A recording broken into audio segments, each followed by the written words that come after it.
This episode is brought to you by Struzy Golf. Hey coach, I've got another data point you're going to want to hear.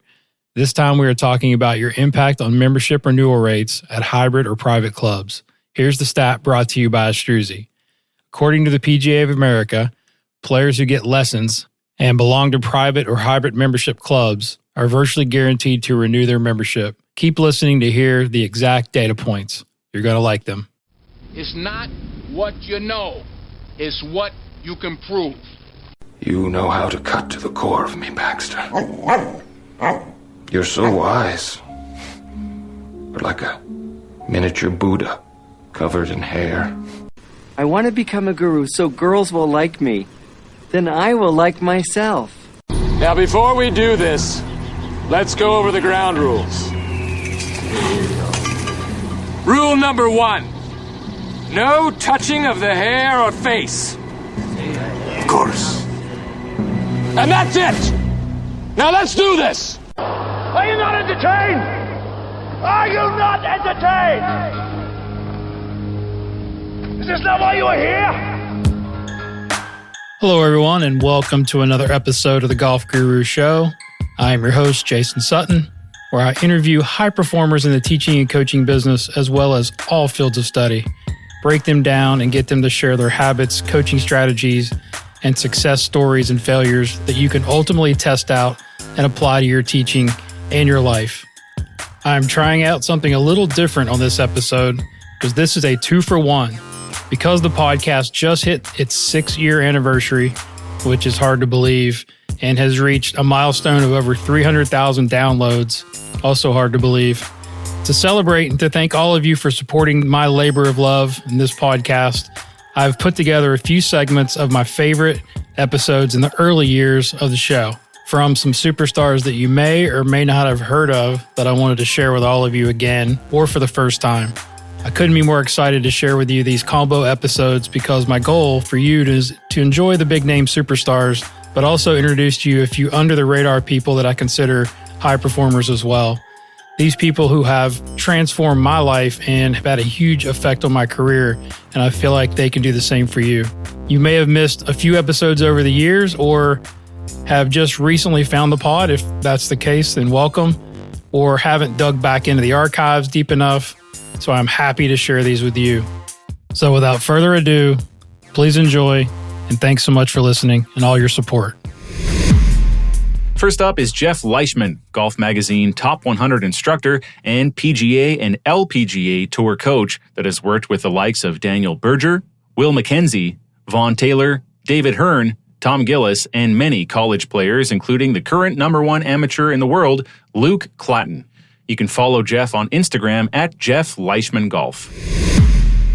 How would you describe, I'm curious about like that transition from playing to teaching or teaching to coaching or whatever you want to describe it. Like first, give me your definition or difference between teaching and coaching. And then obviously it's a blend, right, of what we do. And then how that's sort of transformed from when you were playing. Because I think that was what you kind of stole one of my questions is like, we all have influences, whether it's from other coaches that we've had lessons from or observed or, been mentored by. So how did that come about with you and like talk about the difference between teaching and coaching?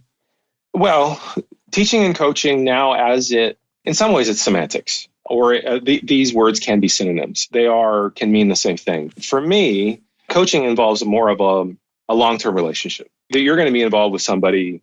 There's going to be some of the more common used terminology or references like there's going to be observed practice. There's going to be supervised practice. There's going to be some planning around some structure that may involve change in someone's movements, but at the same time, there's a relationship to or a reference to, is this going to help them score better?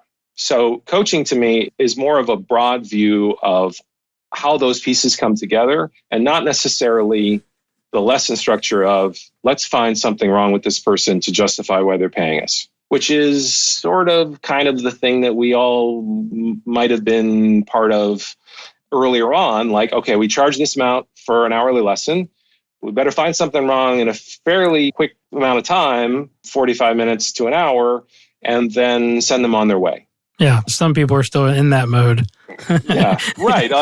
And like, it's how fast can you diagnose that? And so coaching to me is a little bit more of the follow-up to that, like, which would lead to multiple visits. It's not this is not about the difference between whether someone teaches hourly or that's not my intent in answering that question. It's just more that, like, that formula in some ways to me seems like golf triage. Like, okay, how fast can I diagnose the big flaws, or like get something, package it up in a way and then send them. And I'm more along the lines, like, my relationships are annual with people now. So, and most of the relationships I have with people are long-term. So Daniel Berger is going on maybe 12 years now. Right. And then people like Will McKenzie are longer than that. So that's kind of how it's shaped me. Yeah. And that's, I mean, I love how you put that. And how did you have any of that transition as far as when you started teaching? Or, because, you know, I mentor a lot of young coaches, right? And everybody says they want to teach tour players, right? It seems glamorous and everybody wants to, you know, teach the best players, and that's great. But there had to be some learning, some failures, some stuff going on in between, you know, when you first started. I know you caught Daniel at a very young age, but how much of that trial and error did you have to go through before you started teaching tour players? And I want to get into, like, who was your first tour player, and then your ability to keep a player, right? I mean, as you know, you're on the PGA Tour tee every week or most weeks now, and you know, guys are getting fired left and right, and guys are getting hired. I mean, it's a different environment out there. So tell us a little bit about how that transition happened to when you first started getting the better players. Oh, well, first of all, PGA Tour driving ranges are much busier places now than when I'm in my early 50s, and this transformation has happened in my period of doing this. It wasn't really that long ago when I first started this that people would look at the player and the coach like, what's wrong with you? Like, why do you have that person here? And that has been in a really short amount of time. That's in that 15-year period, where now it's almost like, if you don't have somebody, what's wrong with you? Yeah, that's amazing. To think about that happening in 15 years in the sort of chronological time frame of golf, this is all a very small amount of time. So the influences for me, some of it was certainly what I felt like I needed or would want when I played, but more so looking at other sports. Some of that was tennis, and it really wasn't related to Daniel and his tennis background. And I have a really good relationship with his father, who was a high-level tennis coach and still is, and played the team environment. And I'd heard about these things sort of on the kind of like rumors that Bernhard Langer had a team, and that certainly the mystique associated with Tiger Woods, and what kind of team was he having around him, and what were the things that he was doing to get a competitive edge. But that whole model has really only been in a pretty short amount of time. The idea that you have that kind of people with you, and that you're not broken or mentally damaged, or there's something is wrong with you, that you actually have a group of people around that are objectively looking at what you're doing and saying, okay, is this helping? Are we on a good track? Because when the player is in it, it's really subjective. They're volatile, and they're going to be ups and downs based on performance.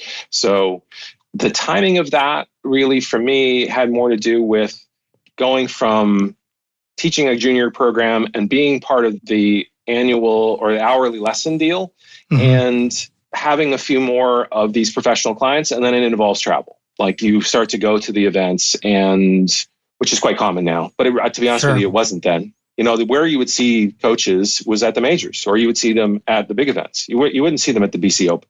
You wouldn't see them at the less events. That just wasn't really the place that they would go. Or you wouldn't see them at tour school. Like, I've been to a lot of tour schools and seen like second stage and first stage, and be part of all that drama that happens. Yeah. And coaches certainly go to those more now, and rightfully so, but it wasn't really that common 15 years ago. Was Daniel your first tour player that you worked at? Or you had somebody before that, right? Talk about the beginning. Like, this is a really interesting subject of sort of the ins and outs of, like, how does that conversation happen? Because I've had plenty of mini tour guys and be like, yeah, you know, do they ask you to come out, or do you like say, hey, if we're gonna work together, let's like put a contract together for long term? Because you know how fickle tour players can be. They can, you know, next week they'll be listening to somebody else. Like, how does that start? And then, like, what was your first experience on tour? And who was your first player? Well, my first professional golfer was Melinda Daniels Price, who is married to a friend of mine, Rick Price. Rick Price, yeah, I know Rick. Yeah. Rick eventually became a client, and we ended up actually owning a business together. We started a tropical smoothie together. And that Melinda was my first professional client, and she played the Symetra Tour. And this is my answer when people ask me, how do you start coaching tour players? Well, first of all, you have to start with one. Yeah. So you have to build a relationship with one. There's got to be some start. And then you got to have some success. If you don't have success, the whole thing explodes or implodes or well, it just doesn't happen. So Melinda had success, and she actually won 3 times on the Symetra Tour, and she graduated to the LPGA Tour.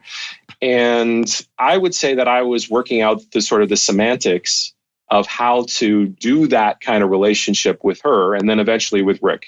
And so that I caddied for Rick and at certain events, and it was still a work in progress. Like if I look back on that, I did not really have any kind of framework of what I was going to charge, how I was going to cover expenses, and I still don't have a written contract with anybody. Really? And I get plenty of business people that I went to school for business. I get plenty of people that tell me you should have that, and I just don't. It just doesn't sit right for me. Like for me, everything is verbal. If this is going to work, we're going to have a level of trust. So I started traveling a little bit more with him on then what was the nation. It might actually have not been the Nationwide Tour. It might have been even before that. Nike Tour? Nike, maybe, as far back as Nike Tour. Tells you how old we both are. Right, I know. Like I'm trying to think of what that was. Yeah. It was buy.com in between there. Yep, so it actually might have been buy.com. And then it became Nationwide. And then my real first professional PGA Tour client was Mike Sposa, who now works for Callaway Golf. And I went to my first PGA Tour event, which I used it as a reference to BC Open. And I remember this really clearly. I flew to Scranton, Pennsylvania to go and attend this event. And I had no idea what I was actually going to do there. Like I was just thinking, okay, what is this going to look like? Like I'm going to this event. We're going to wander around, and I have a very clear idea of what that looks like now, but 16 years ago, I had no idea what that was going to look like. So what I would frame now as we started prepping for this tournament, and there was some communication with his existing caddy, but it was all pretty, I'm not sure really exactly what happened then, and I have a great relationship with Mike. I have a great relationship with Callaway Golf now, and Mike is still a great friend that all of 16 years later. So that's really part of what I pride myself on, is that whether I have existing clients or past clients, I pride myself on really having a good relationship with them. That's kind of how that evolved. And then Mike Sposa led to Richard S. Johnson, and then some time with Jesper Parnevik, and then some time with Tom Gillis that is still going on, and then Carl Peterson. And then when things start building momentum, then you start to get introductions, and some work out and some don't. Sure. And there's an interview process that happens. And I, right now, whether I'm looking back on that or whether I am even now thinking about how interviews might go, I'm not in a hurry to try to find or accumulate clients. I like all of my relationships are, I hope, going to be good ones for both people. And so I'm not really in a hurry to try to make that happen. Yeah, I'm sure it's a balance, right? I mean, you don't want to have too many. Like, it's my buddy Scott Hamilton. I don't know how he juggles. Yeah, I don't know how he does so many players. Yeah, it's like, yes. Mark Blackburn, we've talked a lot about teaching tour players, and like 2 or 3 is kind of a good number. Yeah, like I have 3 PGA Tour players now, and I have a great relationship with all 3. And at one time I had 5. I'm not sure whether that was the best balance. And so they get jealous. I try to work a model now that I'm diversified. So I've got some good junior golfers and right up through college and up at various levels. And I suppose if I do a good job and things happen where they graduate up to different levels, I'll deal with that when that happens. But it is always a blend, like a blend of your home life and how much you like to travel. Like there are people that travel a lot, and sure. That is their own thing. I try to work the balance for me. So when did you meet Daniel? Because he obviously is probably your most famous client, I would say at this point. Talk about that relationship a little bit. I met him when he had just moved to the Jupiter area. He had grown up in Key Biscayne, and he was 14, almost 15. And he was referred to me for some putting stuff when I was at Jupiter Dunes from the head pro at the Dive Preserve at the time, mat. And it just started out as just kind of like that normal kind of lesson format. Like, okay, we'll see how this goes. And then I met with his father and him, kind of see if we'd make this a little bit more formal as far as coaching was concerned. And that was a framework that his dad was very familiar with from the tennis world. And it evolved from there, because at that time, Daniel was just a pretty good junior golfer in Palm Beach County. He had lost to, I think I better get this right, otherwise he's going to give me crap over this. I think he'd lost to Gary Nicholas in the finals of the Palm Beach County Amateur. And he had played pretty good in some junior tournaments. And so it was just like meeting a good junior golfer at the time, really. Because people ask me that now, like, did you know? Right. That was what I was going to say. When do you know, like, that there could be a possibility that they're going to be able to play on tour? It's tough, I didn't know that. I can be honest, I didn't know that when he was in college, really. I mean, I knew that he was pretty good and he played pretty well at various points in college, but you don't know. You just know, like for me, is this person getting better? Are they evolving in situations where their skills are being tested? And are they embracing the competitive nature of it? Do they like that environment?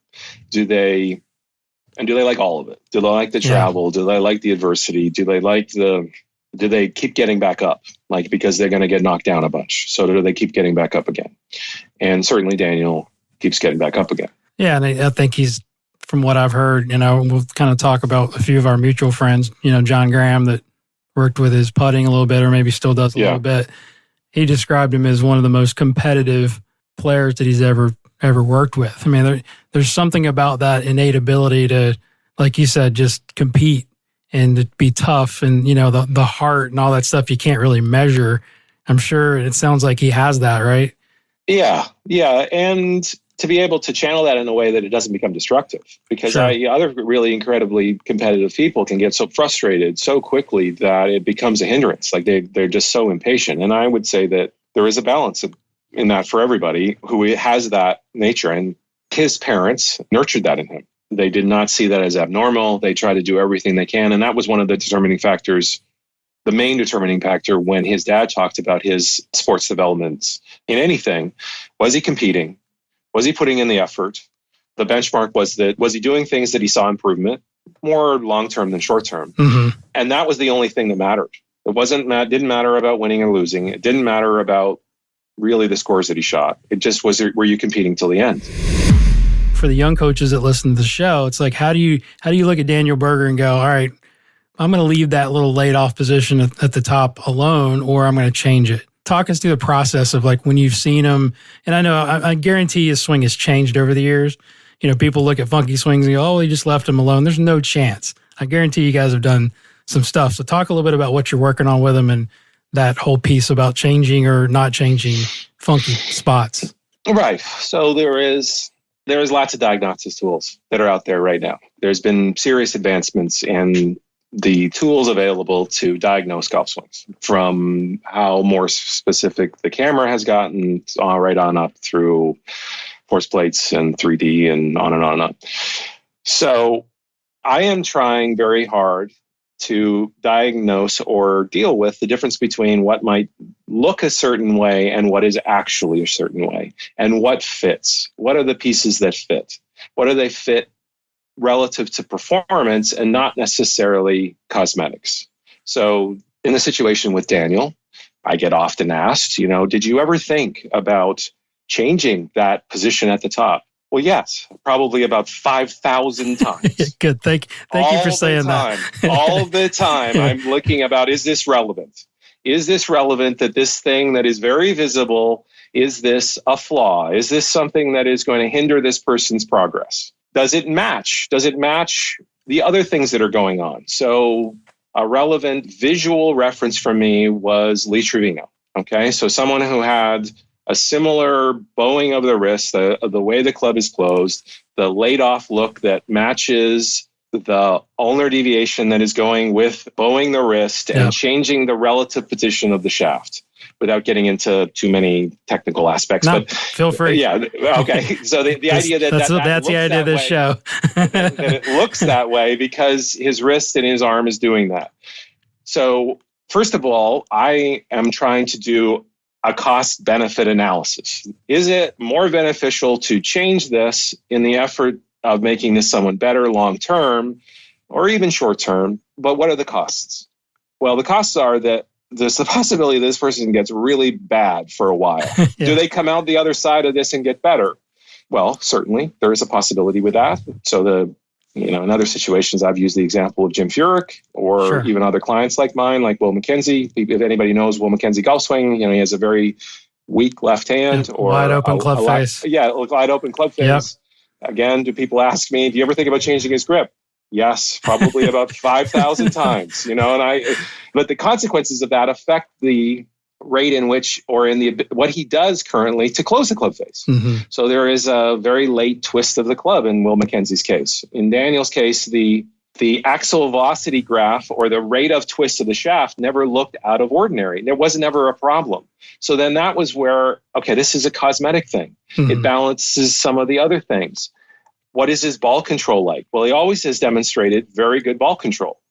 It was never an issue where it was a hindrance to his performance. So then it just never became something that was relevant. The amount of lateral movement that Daniel Berger has specifically in his pelvis was something that we worked on or continue to work on, or in the current relationship that I'm sharing with Cameron McCormick, because Cameron McCormick is part of Daniel Berger's life, just like John Graham has been part of Daniel Berger's life, or David Orr, or John Sinclair, or on and on, or Brad Faxon, or Mike Weir, or on and on and on.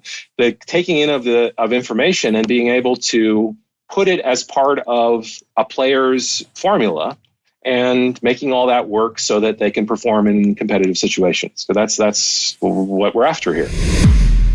And that sort of leads me into, and we can circle back to this too, because again, this is really cool.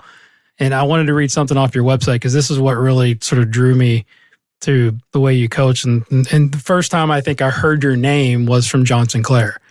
As he said, he's like, yeah, Jeff's been bringing Daniel to me to get measured like every year since he was like, I don't know, whenever you start, it's a long time, right? We have 10 years of 3D data. Yeah, exactly. Yeah. So like, I thought that was, how smart is that, right? So, and you mentioned some of that terminology of like, all right, the ball flight, it's very functional. He's got good control.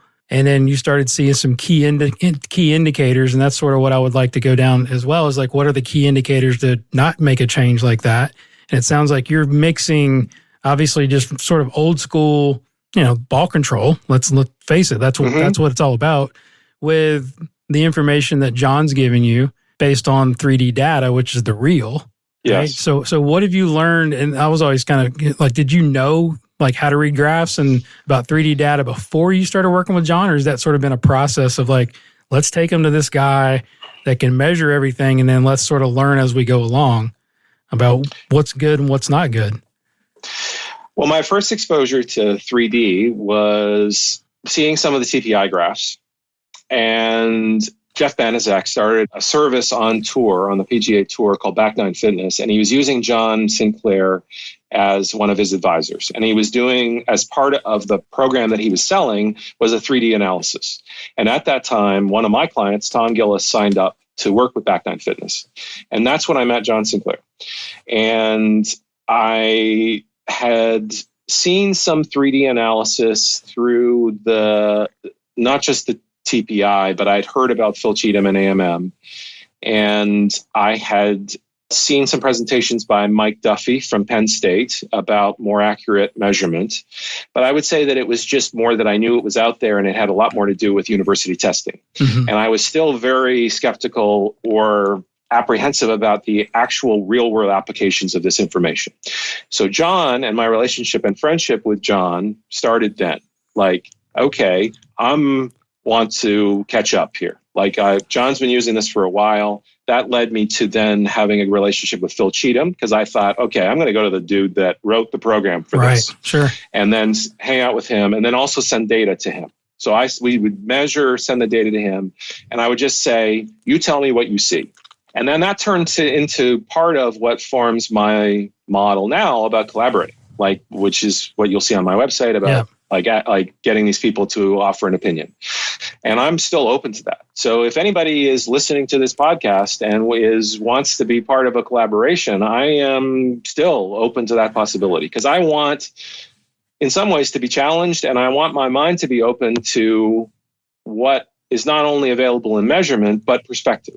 And that has led me to people like John Graham and David Orr and on and on and on, the other people that are on there, including workout people, trainers. So John, pretty convincingly, if you've talked to John Sinclair, he can be pretty convincing at times about the difference between real and feel, and, what is an accurate measurement, and, maybe the comparison in certain measurement devices, and the difference in how it looks on two-dimensional video or what your eyes see compared to what 3D motion measurement. And so as a result of that, started measuring the players that I worked with being open-minded to the opinion. So at that time, John would write a report, a really detailed report, not with the intent of creating a plan for improvement, but this is what's going on. Right. Yeah. And so then trying to get these pieces to match. Like, does this one thing match this other thing? At around that time, I was working with some golfers with some idiosyncrasies in their golf swings. Carl Peterson, Jesper Parnevik, Will McKenzie, Daniel, several others that were in that category.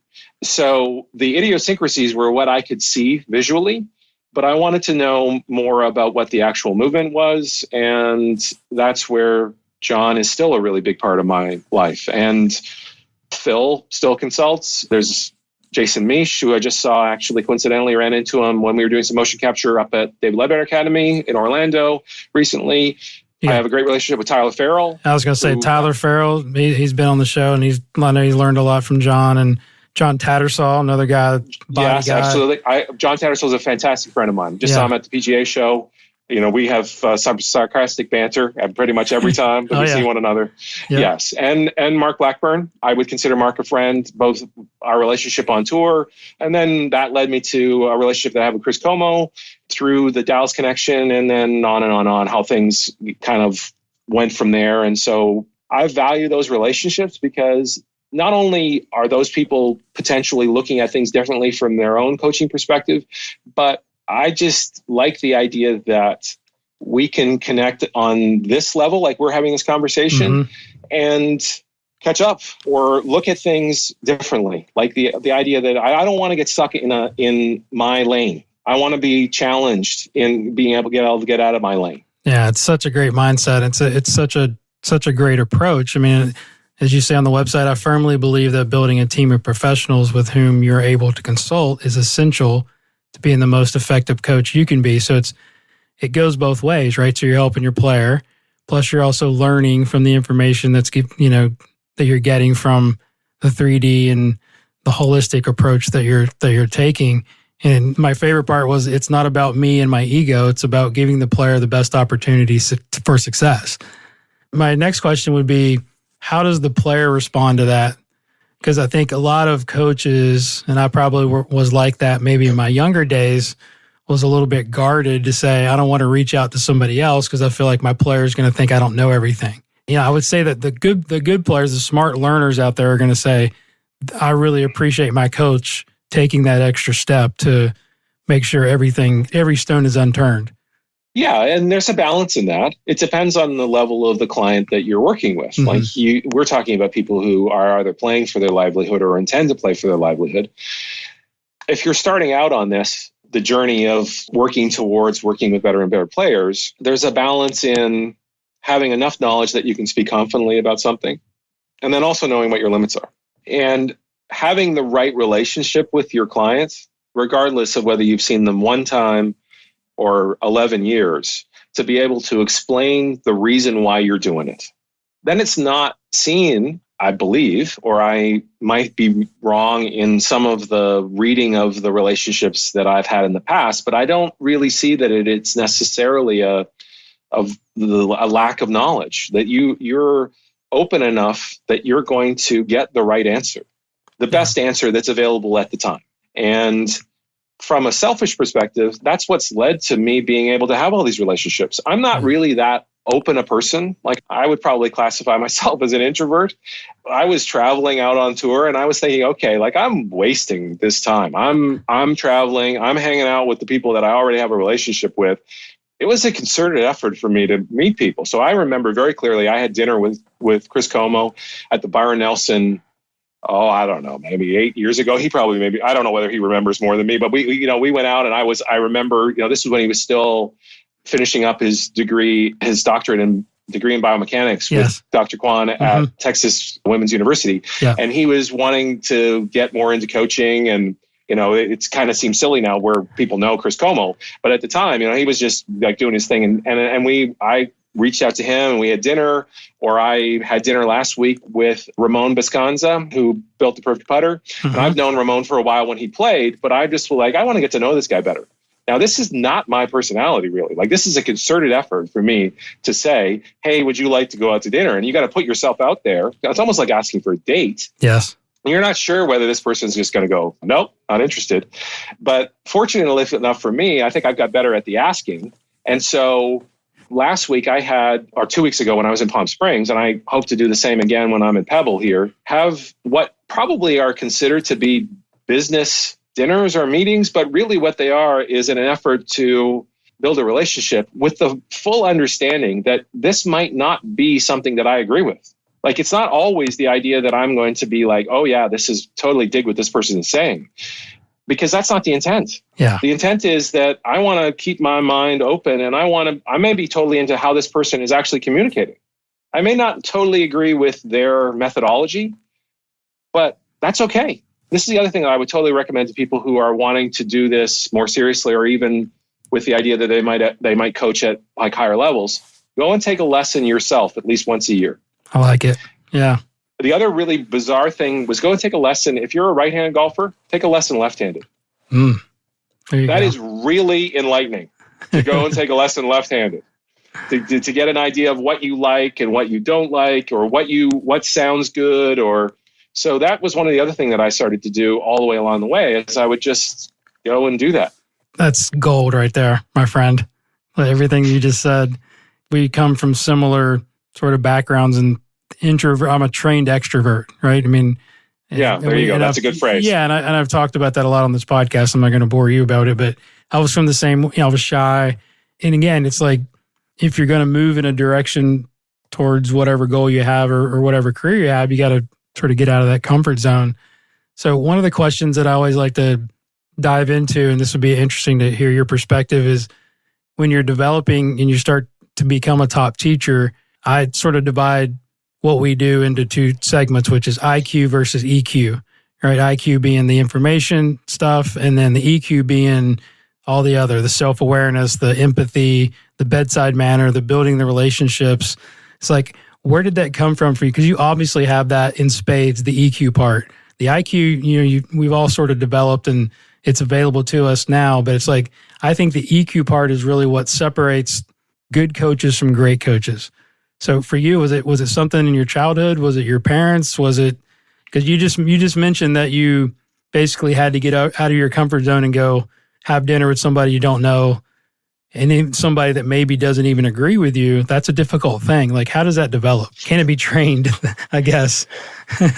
Well, for me, I need to work on it. And I like your description. That is a very accurate description to how I tend to think. Like, how are you balancing the acquisition of knowledge, and then how are you applying it? So the application of that knowledge.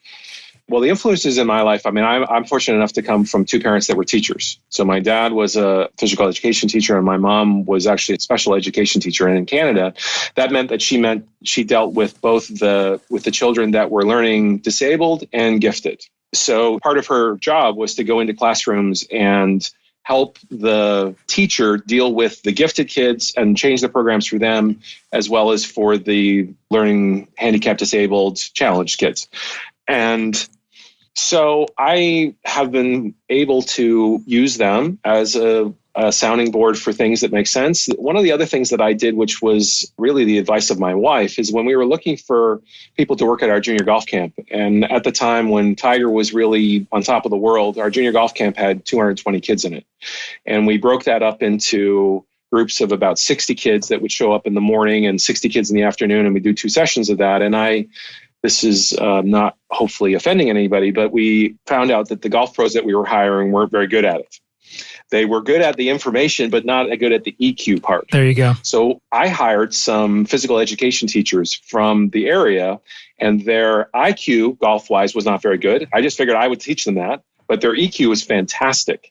We ran all of these scenarios off of them about, what do you think about this drill? What do you think about this environment? They would even tweak things like, okay, what's the intent here? Well, the intent is that we want these kids to be better at chipping. So rather than having a line of 8 kids, we just had 4 different stations with 2 kids, which seems simple enough, but you keep the kids all active, and you actually have the 2 kids there working as a team rather than the line of 8 kids waiting to hit their 2 pitch shots. So there was that kind of information over the course of several years that really made me think about, to use your term again, the EQ part. Like, how am I getting this information? And kids are merciless when it comes to whether you got them or not. Yes. I mean, you can tell immediately whether you got them. You can tell it in their body language, in their eyes, whether you've grabbed their attention. I use that same information now. I can tell when I've lost somebody. Like, I'm talking too much, or I'm not connecting to them. I'm reading their body language, and I can tell, okay, man, I gotta change this up because this person is not digging what I'm saying. You can read it. How you're reading that? Well, that just comes from the experience of seeing it in junior golfers, seeing it in situations, certainly making mistakes. Paying attention, right, when it doesn't work, and then trying to not do the same thing again. Yeah, and I'm a big fan of filming what you're doing, and it's hard. It's hard to see, ooh, man, I look like that, or man, I really don't like that body language, or man, I'm talking too much here. I don't sound convinced. So how is it that I'm going to convince this person? I love my it. body language and my way of describing this doesn't sound very convincing. So that's a real hard lesson. If you film yourself doing it, or if you do some live lessons intentionally, where you, like I used to do this when I was over at Jupiter Dunes, and I would ask the people come out and, hey, watch me doing this thing, which was incredibly uncomfortable for me. But I want you to give me critical feedback. Let me know what it sounds like I'm doing. And man, you get some tough lessons when you get that. Yeah, You're just amen. like, ooh, wow. Yeah. By going through that place, not only does it help you, I think, with your style, but it also opens you up to the idea that this is okay. This is all right to receive this. And then that's also, I started doing this, I would say maybe 10 to 12 years ago. Part of the follow-up would be, I would either email my client or phone them, and I'd say, I want you to give me your takeaways. Tell me what you left with. Well, that can be pretty shocking as well. Like, the intention that you had and what they took away is like, woo, wow, that wasn't really what I was after at all. So I wanted to always phrase it by saying, like, this isn't a test. This is really more about me than it is for you. And I would like you to answer this as honestly as possible, because it helps both of us. And so when you ask somebody, like I call you up and let's say we've hung out, hey, Jason, this is just me with my follow-up call. This is part of what I was talking about. And you say, well, this was my takeaway. This is my main takeaway. And you think in your head, wow, that wasn't really what I was intending at all. That starts to formulate how you format the time. Yeah, that's outstanding. And that kind of leads me into my next question about, mentoring young coaches, right? So it's, if a young coach came up to you and said, hey, I want to learn from you, but what would you suggest that I should do to get better at teaching or coaching? Whether it would be, I'll just kind of leave that open, because this is a big part of this podcast is helping some of these young coaches out there to get better. We want to leave the teaching game a little bit better. And like you said, there's a lot of teachers out there that aren't doing such a great job. Like, if you were another way to I guess. Well, let me back up here. I don't want to say that.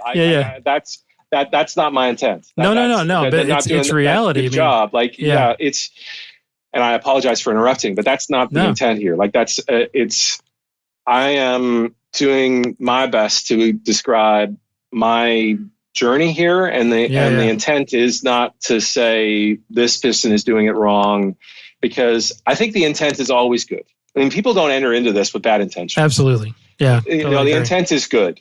Just, is that intent reaching the ears of the client in a way that maximizes the possible good outcomes? I mean, that's really what we're after here. Yeah. And I don't think anybody took it that way. It's just, the point is like, what advice would you give a young, whether it's a PGM student that comes out and says, I want to be a teacher, or just a young coach in general says, I just want to get better? Like, what's that blueprint look like, in your opinion?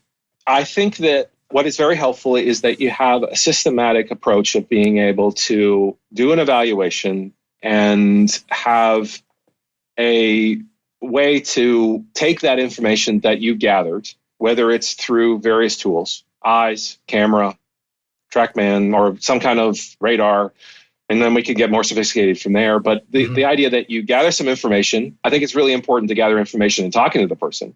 Like, first of all, ask them, well, why are they here? Because sometimes we can get so caught up in like trying to figure stuff out, we don't even ask the person why they're here in the first place. Yeah. So why are they here in the first place? Take this information and then come up with a simplified plan. Like, this is a direction. This is the way we're going to go. And then be confident enough in that direction that you're going to let it play out.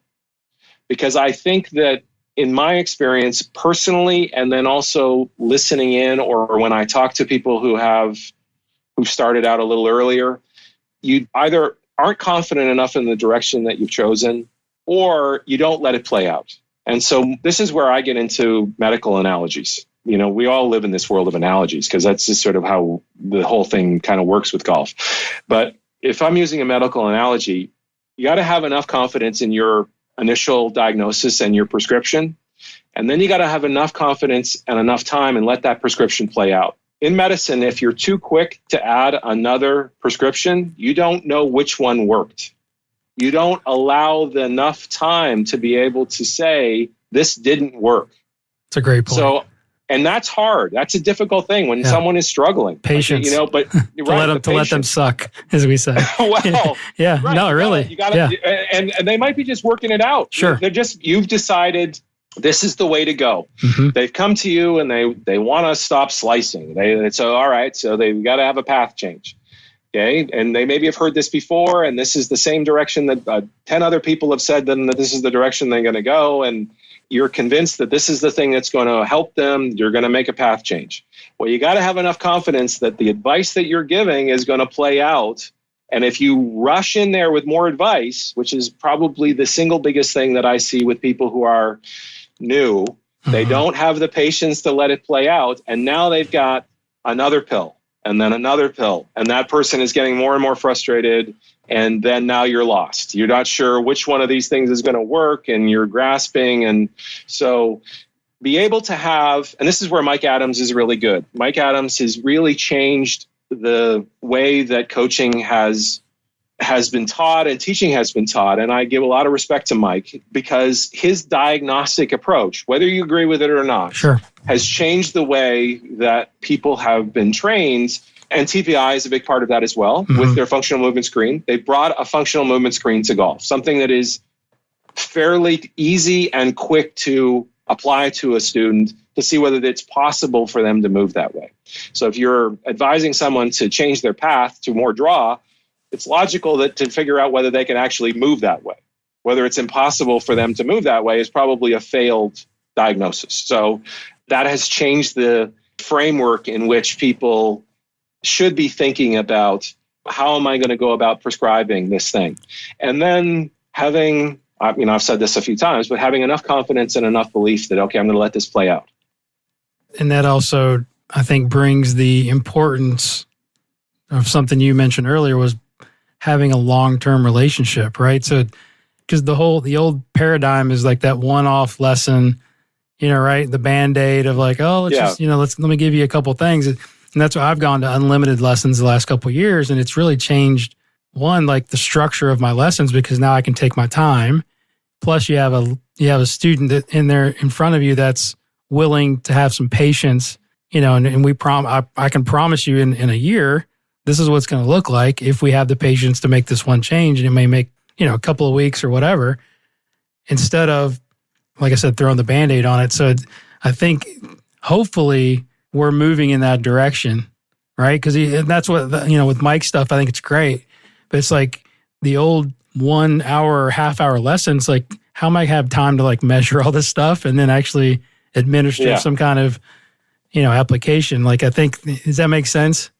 Of course it does. Well, there's that old joke, the idea that, it's posted on the wall that 5 lessons are, let's say they're $400 and one lesson is $1,000. And the guy says, well, why is the lesson $1,000? Well, if you expect miracles, you're going to have to pay for it. There you go. That's the old joke that is really, it was a joke, but now it's very applicable. The Absolutely. idea that if you expect a miracle, And I now, in retrospect, have thought about lots of situations where I'm in an hour lesson that's defined by an hour.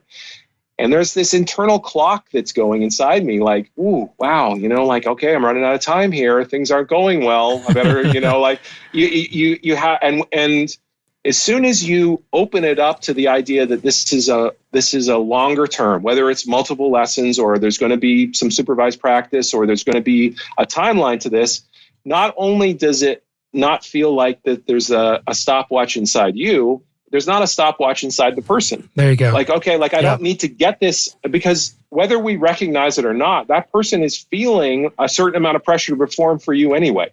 Mm-hmm. They're there. So I think about that all the time when someone shows up in my hitting bay and we got the bright lights on and we can fire up all this stuff.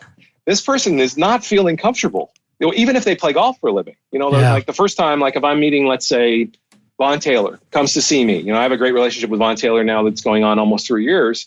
So Vaughn Taylor comes to see me, and part of that might be that I'm gonna represent that I know what I'm doing, that I'm in a nice facility, and I'm gonna fire up my hitting bay, and I got all this stuff there. But Vaughn Taylor is not going to feel very comfortable in that. Even if he's played golf, Vaughn is in his 40s now, played our Ryder Cup, won multiple times. He's going to feel like he's in a laboratory. And we jokingly call that at the Dive Preserve, the shred building. You're in the shred building. Like, and that's the joke. But we don't want it to be that. Yeah. We're not shredding people in there. But that's the perception. Like, you go in there and the lights come on, or even if you break out your camera, even if it's simply an iPhone now, the idea is that you're analyzing them. So they're feeling uncomfortable and they want to perform for you.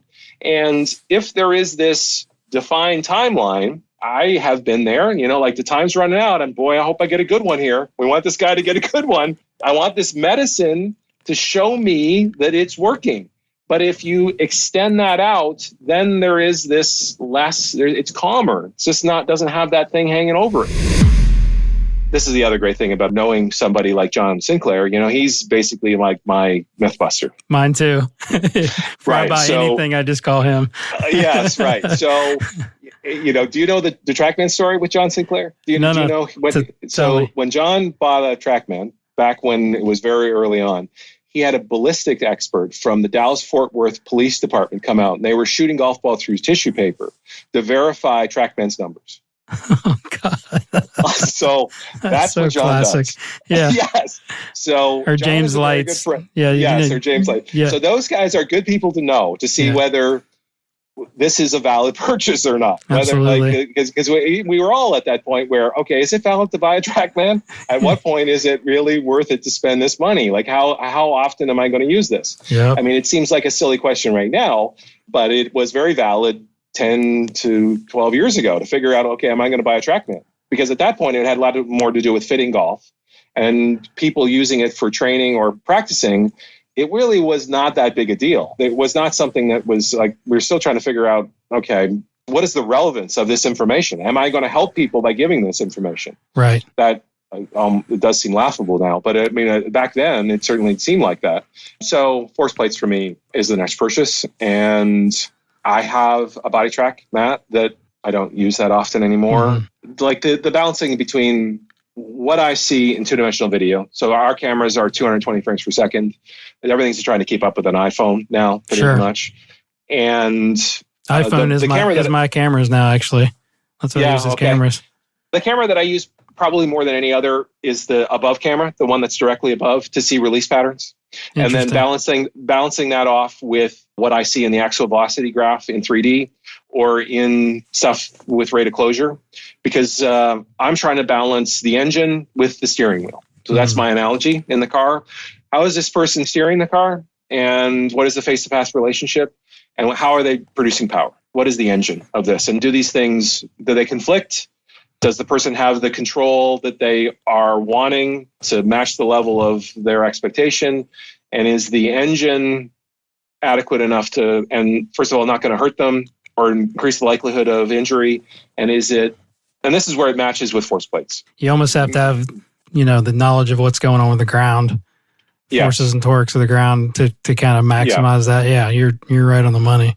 To this point, I would say in the last 6 months, I have resisted buying force plates because I have not seen a clear pattern that I can apply. And I believe in the world of measurement, we've got to a point whether we're dealing with sequence or whether we're dealing with the application of that information. That's just my own personal opinion. I think probably the people at Swing Catalyst or at GASP or at S2M would contradict me on that, but that's just my own opinion. I feel like we're at the point now. I had a really good conversation a week ago with Mark Blackburn about that, because Mark's been using a GASP plates for the 2 plates for a while. Mm-hmm. It's now come to that for me. Yeah, smart to move. That's when I was working with James Lights at the show. The dual force plates, pretty strong. Yeah, I mean, they're expensive, but I mean, if you're going to do it, if you're going to go the whole ball of wax, that's pretty good way to go. Yeah, they use Geislers, I think, that are made in Switzerland, I believe, and then GASP are the AMTIs, I believe, which they're the same thing. They're the 2 plate systems, and I am apprehensive both for a combination of the financial commitment, but also I want to make the right choice on how this is going to play out over the next 5 to 10 years. Sure, yeah, look long term. Yeah, like I don't want to be on the BlackBerry side of this choice. I like it. just I'm going to use a Canadian example. That's great. Okay? Yeah. Not many people know about BlackBerry anymore, but I don't want to be on the BlackBerry side of this choice. I like it. I want to be on the iPhone side of this choice. Speaking of that, has there ever been, like, looking through your career, has there ever been like a failure or like a roadblock in your life that's set you up for later success? Because I know we mentioned failures early on. It's like it's important to not be afraid to fail because, again, if we pay attention and we try not to make the same mistakes. Is there any story that you could share with the coaches out there? Sure. This is a story that has so far a good ending because it was a reconnect with a very good friend of mine, Tom Gillis. This was a situation where I reacted too much in an off season in a situation with dealing with change and dealing with a motivated player that wanted to get better and not taking an objective enough opinion on that and probably being too close, not removed enough from the situation that in hindsight, I should have acted and reacted differently. But as a result of that, our relationship is stronger than it's ever been, both personally and professionally. So moral of that story is to do your best to remain objective. Like, it's really good to have empathy and bedside manner, but the real goal of a good doctor and a good relationship in a coaching environment, in my opinion, is that you don't lose objectivity. You don't lose the ability to be able to take a step back and see, where is this leading? Like, where is this going to go? Mm-hmm. And that's the crystal ball. That's really, I would say, defines somebody who's good at balancing your IQ and your EQ. Like, you have the knowledge, even if your knowledge is, let's just give it a round number of 50% of where you want to be. How are you applying that in a way that, how does this play out? How does this play out over time? And if you lose that objective opinion and you get caught up in it, whether it's the emotion of someone wanting to do well, then you're not as good to the client and you're not as good to yourself. Remaining objective is really what we should be. Yeah, that's a great point. And thank you so much for sharing that, because I think a lot of it is, like you've talked about, ego, right? Or things that sort of get in the way, force us to make bad decisions. I was listening to a podcast with Jocko Willink. I don't know if you heard, Navy SEAL guy. Yeah. And it's funny you say that, because he made that point. He's talking about his leadership book, which I highly recommend out there to anybody. It's so basic, but it's like just some basic stuff is really what we need to hear. But he talked about taking, literally in a high pressure situation, which could be us coaching or it could be a player, of taking a step back 8 inches and just looking objectively at the situation, and it becomes more clear. That's like really, really well put. Well, thank you. And I don't know whether you can get that without some hindsight or without some experience. Sure. I think maybe you can get a little better at maybe seeing these situations coming. My experiences or my mistakes would have to come more from how I communicated things or the intent or how they were probably misinterpreted. Like the misinterpretations. Yeah, communication. And communication. And so I work really hard on whether it's follow-up or just, this is where the time comes in. Is this what I intended? Is this the direction with this relationship that I intended? And the part that you're connecting with the person, that empathy, that's the part that I think really where you get the buy-in, because that's what we're all after, is this buy-in. If you're empathizing with somebody and you know you're representing a position of experience and knowledge, but also the idea that you're going to remain objective in this, then you're on the journey with them. You're not just judging them. You're not imparting this information and then letting them be able to deal with it on their own. And Dr. Bob Rotella is a good friend of mine, and he's got this great analogy of swimming across a river. And I just think that this is fantastic when it relates to like whether someone is sort of knowing the journey. The idea that you're going to swim across this river and at certain times it's going to be deeper and the current's going to be faster, and that there's a significant difference in swimming across that river in daylight compared to the darkness. So our job is to shed light on the difficulty of swimming across this river. Our job isn't necessarily to take away the fact that it's going to be hard at certain times, but there's a difference between doing it in daylight compared to darkness. And so that analogy really resonates with me, because if you're doing it at the dark, you may turn it back at some point when you're 10 yards from the other side. Oh boy, this is really hard. It's getting deep and I'm getting tired. And that might actually cause drowning. Like you were literally 10 yards from the other side, but you didn't know because you were in the dark. So that's where I think good coaching comes in, that you're not trying to make it less hard. Because there are times that it's hard. This is a hard sport. There is lots. Part of this sport is dealing with adversity. That's the reason why business people want to take people on the golf course. They want to see how they react. Right. What is the true nature? Golf has been known for a long time as exposing people's true nature. Whether you cheat, what does the environment bring out of you? As a coach, if you're able to turn the lights on a little, then that's where the journey gets a little easier. That's fantastic. I love it. How do you deal with your stress in your life? Like, do you have some daily habits that are some tactics that you go to when you feel overwhelmed or unfocused? Well, my day starts every day where I get up and I try to do a little bit of exercise. And then it starts by preparing for the day. This is somewhat connected to Stephen Covey's 7 Habits of Highly Effective People. Yeah. But it is also just became sort of the fabric of what I do. So I get up early in the morning, I prepare. What time? And the combination. Is it same time or does it vary? Pretty much every time. Now, West Coast, that really messes me up. Sure. So I'm a 5:30 to 6 guy. So on the West Coast, that's real early. So I'm not hoping to be pacing around Carmel, California at 3 a.m. next week, but I might be. So if you happen to be out at Carmel at 3:30 in the morning, you might see me out there pacing around. But I get up early and I write down. I'm still a write down person, and I have a file for all my clients. So I write, and my wife is constantly telling me, you can do this on your computer. Well, that's not how my mind works. You don't have a computer. So, I don't have a computer. I definitely have an iPad Pro, or I could write my notes on my iPhone, but that's not how my brain works. And I've just come to accept that. This is not how my brain works. So I write stuff down manually. I write down the notes from my previous day, the time that I spent with people, and I prepare for the people that I'm seeing today on that day. And I have either a lesson plan or I have a reference for what I'm going to be talking about. And it also refreshes my memory on what we've done before, because I hate telling stories that they've already heard or analogies they've already heard, or if I say something that isn't applicable to them. So I wanted to do my best to not have that happen. So that sets my day up so that I don't feel as wound up to begin with. Lay it out.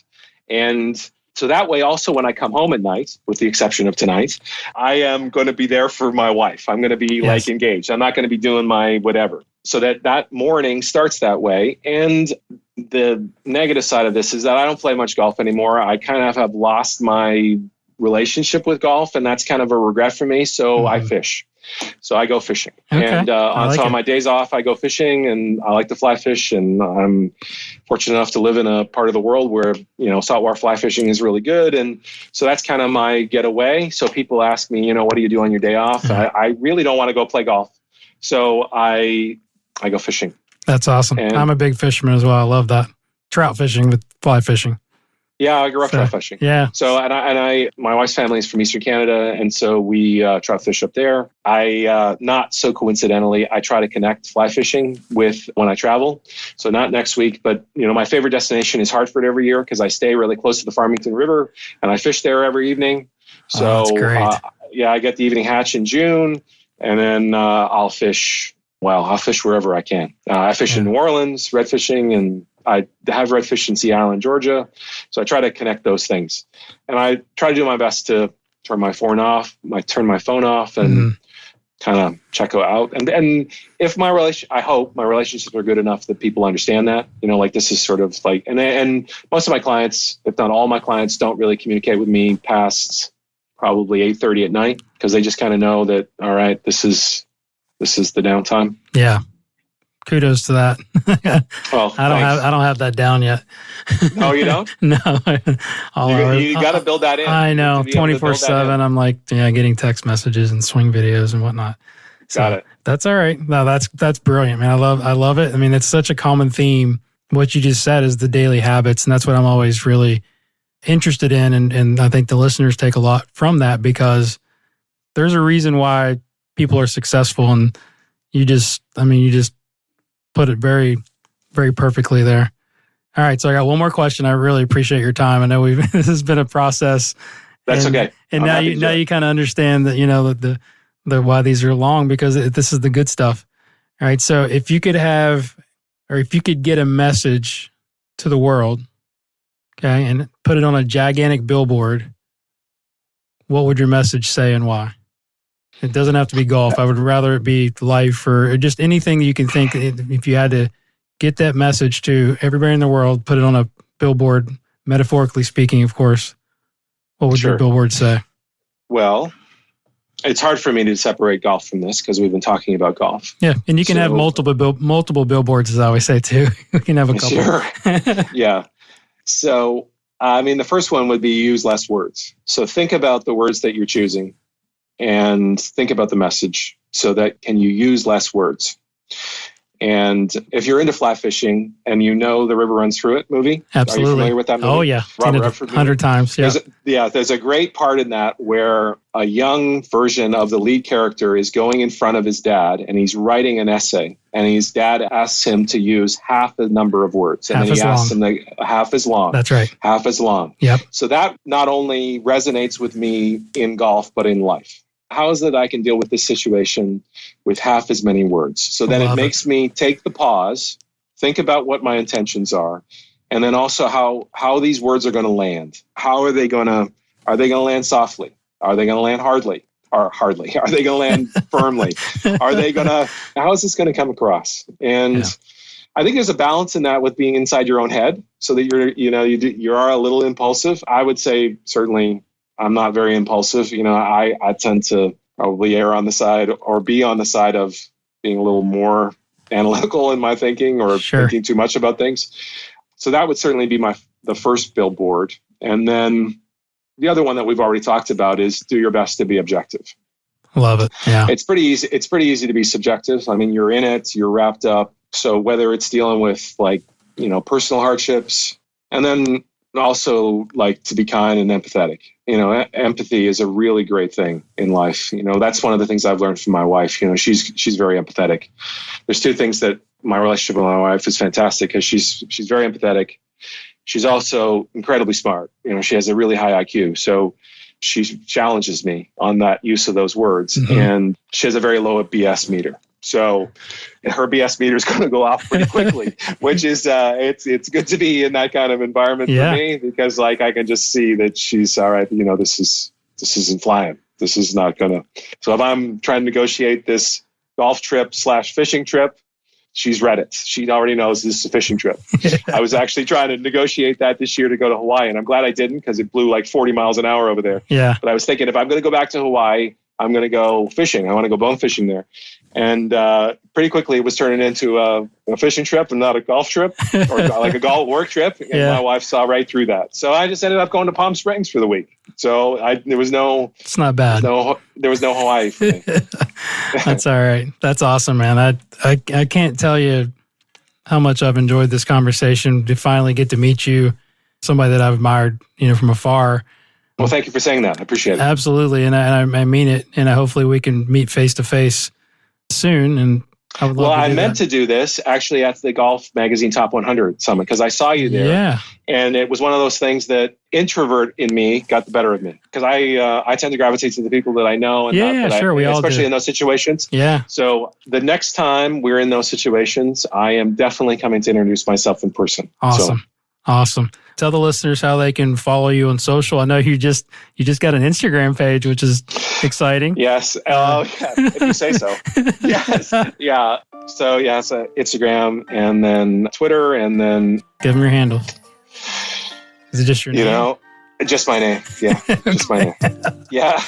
That's how naive I am to all of this because I can't deliver this as well. So I apologize for that. But yeah, if you search Jeff Leishman Golf, you definitely will find all those things.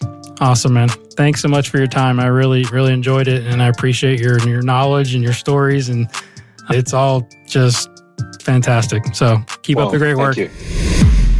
Hybrid and private clubs love when members renew. Why? Because it costs 5 times more to acquire or find a new member than it does to retain a current member. Plus, those returning members spend 67% more than new members. So where do you, a golf coach, come into the picture? Well, the PGA of America found that if a member takes lessons, they renew their membership close to 100% of the time. For reference, hybrid or private club memberships retention rates hover between 92 and 94% per year, meaning golf coaches account for 94% of the member renewal success rate. Another powerful stat, the immense value of us golf coaches add back to your golf courses. If knowledge is power, you've just become more knowledgeable. The next step is taking action with this newfound power to create change. Estruzi not only protects, but amplifies the value you create every day to your players and your facility. A bunch of you have already created an account. The download link is in the show notes. Or head to estruzi.com. When you create your account, don't forget to add the asterisk to your last name so they know the guru sent you. Next up is Jake Thurm. Jake is a PGA Tour coach that works with Kevin Streelman and many players on the Korn Ferry Tour. He's the Midwest director for the USA Junior National Golf Team and the director of the Nike Junior Golf Camp in the Chicago area. This was the first hour of a 2.5-hour conversation and the second time he has been on the podcast. To hear the rest of the episode, go to episode 92 and check it out. You can follow Jake on Instagram at Jake Thurm Golf. I'm just going to run this by you. Like, this is something that I think you'd be into. Right. So you're recording, but this doesn't count. This doesn't necessarily count. Okay. It depends on if anything gets come. I always just hit record anyways. Gotcha. So here's a couple of questions that I've been pondering just for myself. Right? And I think you're the perfect guy because it goes a lot along with what we talked about over beers right after work, where you have, and I've always wanted to have that I don't give a shit attitude, but I just really can't afford to do it a lot of times in the setting or the job that I've had. Yeah. Right. And I would love to be a little bit more like that, but I just don't know if that's possible. But I'm probably more like that way until you put a microphone in front of me. Well, but I definitely have that. But just a couple of things to ponder, right? So, and again, this doesn't have to be on the pod or not, but where's the line between embracing imperfection, humanity, versus striving for excellence? Wow. Yeah. Oh. So ponder that a little bit, right? Okay. Yeah. Where's the line between being our best selves or striving for excellence and being who we are? Yeah. Right? Deep, right? Pretty deep. Well, you're asking me questions I ask myself on a daily and that I share with my wife, not because I want an answer from her, because I want help. That's the thing. I don't want her to answer the question. I want her to help me. And I'm just thinking out loud. So that's some of the things that I've been thinking about. You know, how can you be self-accepting without being complacent? Yeah. Right? So it's just like it's that fine line of pushing, striving to be better, but also understanding that we're God's creatures and that we're not going to be perfect It's so much easier to fix a fucking golf swing. I'm telling you. Nah, you're cutting really deep, and whether this is on or not, I don't care. But it's so much easier to fix a fucking slice than what you're asking. But yeah, no, I'll go down there with you. Yeah, I go down there daily. I think sometimes you feel like you're the only one. And you're not. You're not. There's people that are very self-aware. I think, there you go. So self-aware is a big part of it. Yeah. I think that high achievers, regardless of what field of study they're in or what job they're doing or what they're doing in their lives, are asking themselves those questions regardless. On the daily. If they're wanting to get better, right? Yeah. So it's sort of that self-reflection / what can I do better? Am I doing too much? Am I forcing it? All of this stuff kind of goes with golf, but it's just life stuff. I think the question that high achievers always ask themselves is, am I doing enough? If they're a high achiever, the answer is probably yes, but they're so close to it that they feel like they can't answer the question. Well, yeah, it's like when you're in it. Yeah, you're too close to it. You're too close to it, right? It's easy to look back on the year. Do you have a process like at the end of each year where you go back and sort of look at what you did, what goals you set, what you achieved, anything you could do better? Do you have any sort of process like that? So you and I are obviously very familiar with Tony Robbins and stuff like that. So something that he says that rings true for me is that people overestimate what they can do in 6 months or a year, but underestimate what they can do in 10. And I am living proof of that. As one of my juniors told me, who's no longer a junior, he said, "You've had a pretty good 10 years." So he's now in his professional job. He played high school and college golf, had a scholarship, all these things. And so it's so funny. He's grown with me. And he goes, you've had a pretty good 10 years.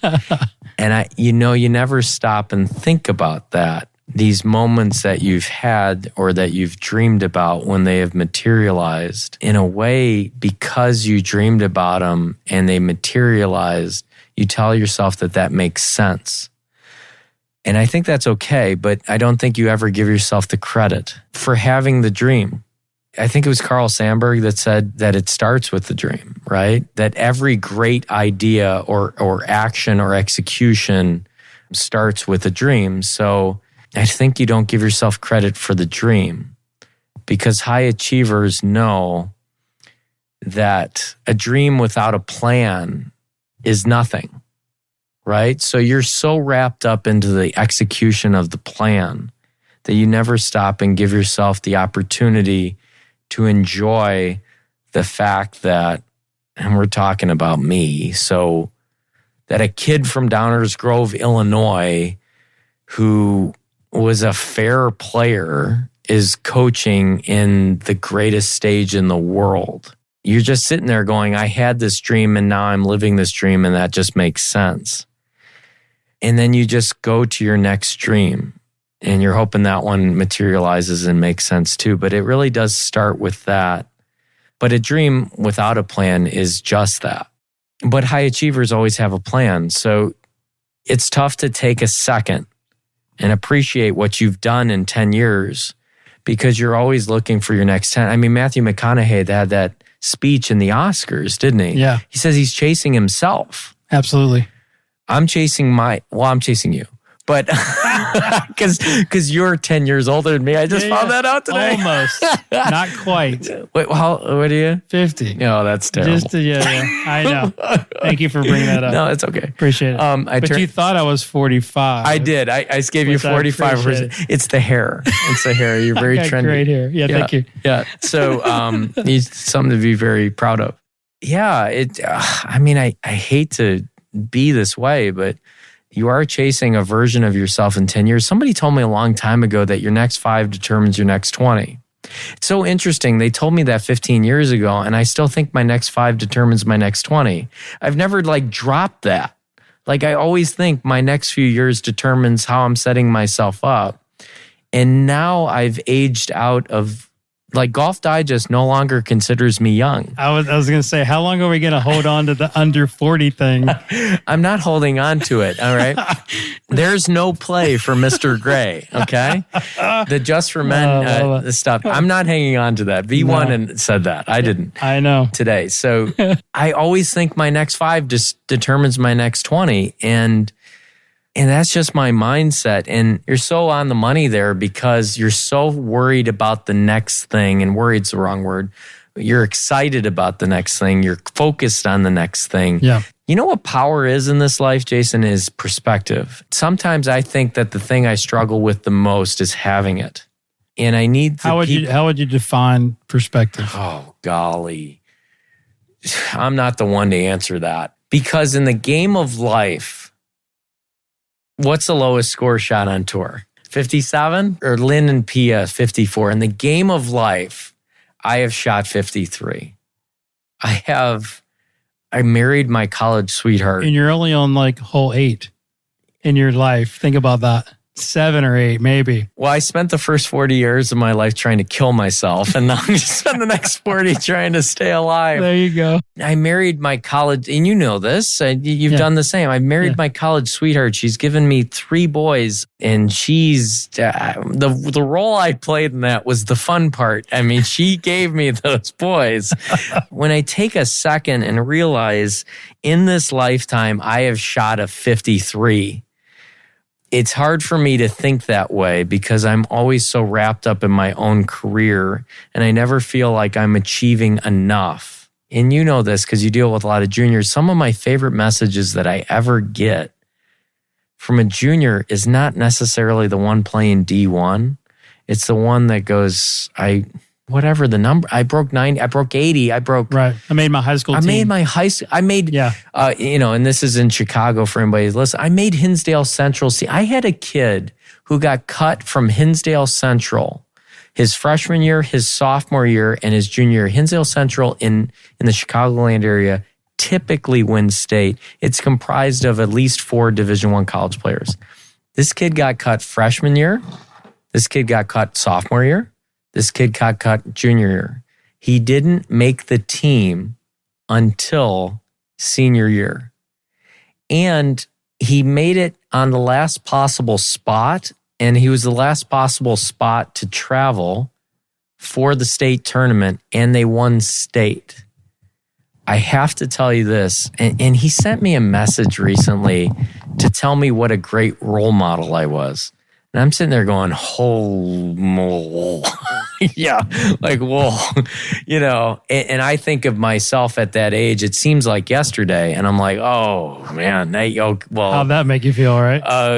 Old and not a role model. I'm Charles Barkley. I am not a role model, right? So his name is Jack. I couldn't have been cut 3 times. I'm telling you that, honest to God, with whatever I've done in golf, I could not have been cut 3 times and continued. He could. And he's playing college golf at Augustana, a Division III college school. You would only had to have cut me once. And then I would have thought, I need to do something else. He was cut 3 times from one of the best high school teams, and he made the team. They won state as a senior. He was down there with them as an individual and now plays college golf at a smaller school. When he could have made every single other high school program in the Chicagoland area, right. He just happened to go for the best and the one that was comprised of kids of means, country club kids that have been in golf instruction since they were fetus. To say that I felt a connection with Jack would be an understatement because I was a Pub Links kid. I did not have a coach. You were that kid. I was Jack. Yeah. And thank God I didn't go to Hinsdale Central because I would have been cut. And then I would have thought, I need to do something else. I was lucky enough to be at a high school that whatever my scores were, that I could make the team. And as a sophomore, make varsity, so on and so forth. I mean, it was a good team. I don't want to paint a picture like, we were using clubs out of a barrel. I'm not saying that. It was a good team, and I worked my butt off, but I couldn't have made Hinsdale Central. And So when I look at a kid like that and he tells me, I mean, I'm so proud of him and he tells me what a great role model I am, I kind of wonder what role I played truly in his development. And I know it's bigger than I make it out to be. And the would-be fathers in my life were golf professionals, were PGA professionals. And I often think of my brother, who is 4 years younger than me, who now works for me, by the way. Really? I didn't know that. No, it's nothing we advertise. Yeah. So we wanted to see if he was going to stick there. So I often think of the struggles he had, and we'll just leave it at that. I really think that the thing that was missing for him was the golf professionals, the PGA professionals that I had in my life. Golf saved my life. And I am totally cool by saying that. I'm not exaggerating. That's not a metaphor. I'm telling you, golf saved my life. Because the struggles that my younger brother had was because he didn't have golf. And he didn't have the people in it that I met through golf. Because we were both teenagers at the time that my parents split and everything. And I mean this how I say it, golf saved me. I didn't know that at the time, by the way. Sure, because you were in it. I was in it. I just wanted to be a good player. Yeah. And I only thought good players were scratch golfers. That was my mindset. You're not good unless you're a scratch player. Now that I coach, I think good players are like single-digit handicaps, not scratch handicaps. Yeah. So, no, golf saved my life, and I'm okay with saying that. And I worked with kids. We said this on the last podcast, and I was very hesitant to do another one. I feel like this is going to be like Speed 2 cruise control, right? It's going to be bad. But I worked with mentally ill children, and they act out because something is missing. And what was missing for me is what I found in golf, and what I found with golf professionals, and the lessons that I learned on the golf course. So, no, I didn't play golf to be a touring pro. I honestly just wanted to be like the really cool guys at my course. That was my ambition. That was my, you had that. If you're a kid from Chicago, you've seen I think it's from 1986. You've seen the Michael Jordan poster, black and white, where he's extending his arms and it says wings on it, and to strive to be like Mike. And Kobe Bryant passed a few weeks ago, and God, that wrecked me. Yeah, and a lot of us. And I'm not even an NBA fan, and I would tell you, so Kobe Bryant's a year older than me. Right. Here's something people don't know. I played basketball in high school. My claim to fame is that I was riding the bench when Kevin Garnett lit us up for 55 when he was at Farragut. It's all coming out phase 2 here. Yeah, it is. I love it. So anyways, I'm a basketball fan. I'm not an NBA fan. So when I was riding the bench and wearing dress socks, because I knew I wasn't going to play and it was under my warm-ups. Yeah, I'm that guy. So I had Kobe Bryant's on. Why? I'm such an MJ fan. Because MJ was I graduated in 97. MJ was about to be done. Kobe was coming in. So I liked him until I didn't. And you know why I didn't? I didn't like Kobe Bryant because when I closed my eyes, he sounded like Michael. He took fadeaways like Michael. He hogged the ball like Michael. He did all of these things. And I'm like, I don't like that guy. Why didn't I like him? He wanted to be like Mike. When every kid in Chicago, per the Gatorade commercial, wanted to be like Mike. So I liked him, and then I didn't because he had the audacity to try to be like Mike. And then actually after, and this sounds morbid and weird, actually after the allegations, when everybody stopped liking Kobe, it's kind of when I became reacquainted with him. Everybody hated him. Yeah. And I'm not condoning that in any way. Only 2 people, and one of them has now gone, knows what happened there. The thing I will say is everybody suddenly didn't like Kobe. And then I was sitting there going, well, why don't I like him? I don't like him because, not because of anything that happened over there, but because he had the audacity to try to be as great as Michael. That's a really lousy reason to dislike someone. Yeah, so then I really started to like him. And it shook me a little bit. I was doing a golf school down in Calusa Pines. I was working with Scott Gregory, Tim Petrovic, Dudley Hart down there, and running a golf school for the members. And the text message came across my Apple Watch that Kobe Bryant had died in a plane crash. And you're just sitting there going, this is a hoax. We all thought, I think for the first 6 or 7 hours, thought it was fake. I thought it was fake news. Yeah, I was just like, what? Right. It's like it didn't seem real.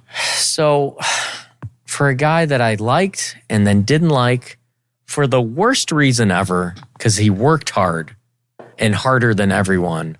And that, you read Phil Jackson's book. Well, I'm from Chicago. I like Phil Jackson. Yeah, for sure. Sacred Hoops. And then the books that he wrote, you would always include, and you'd read Phil to learn about Mike. And you'd read Phil to learn about Kobe and Shaq. And it's amazing where we ended up, right?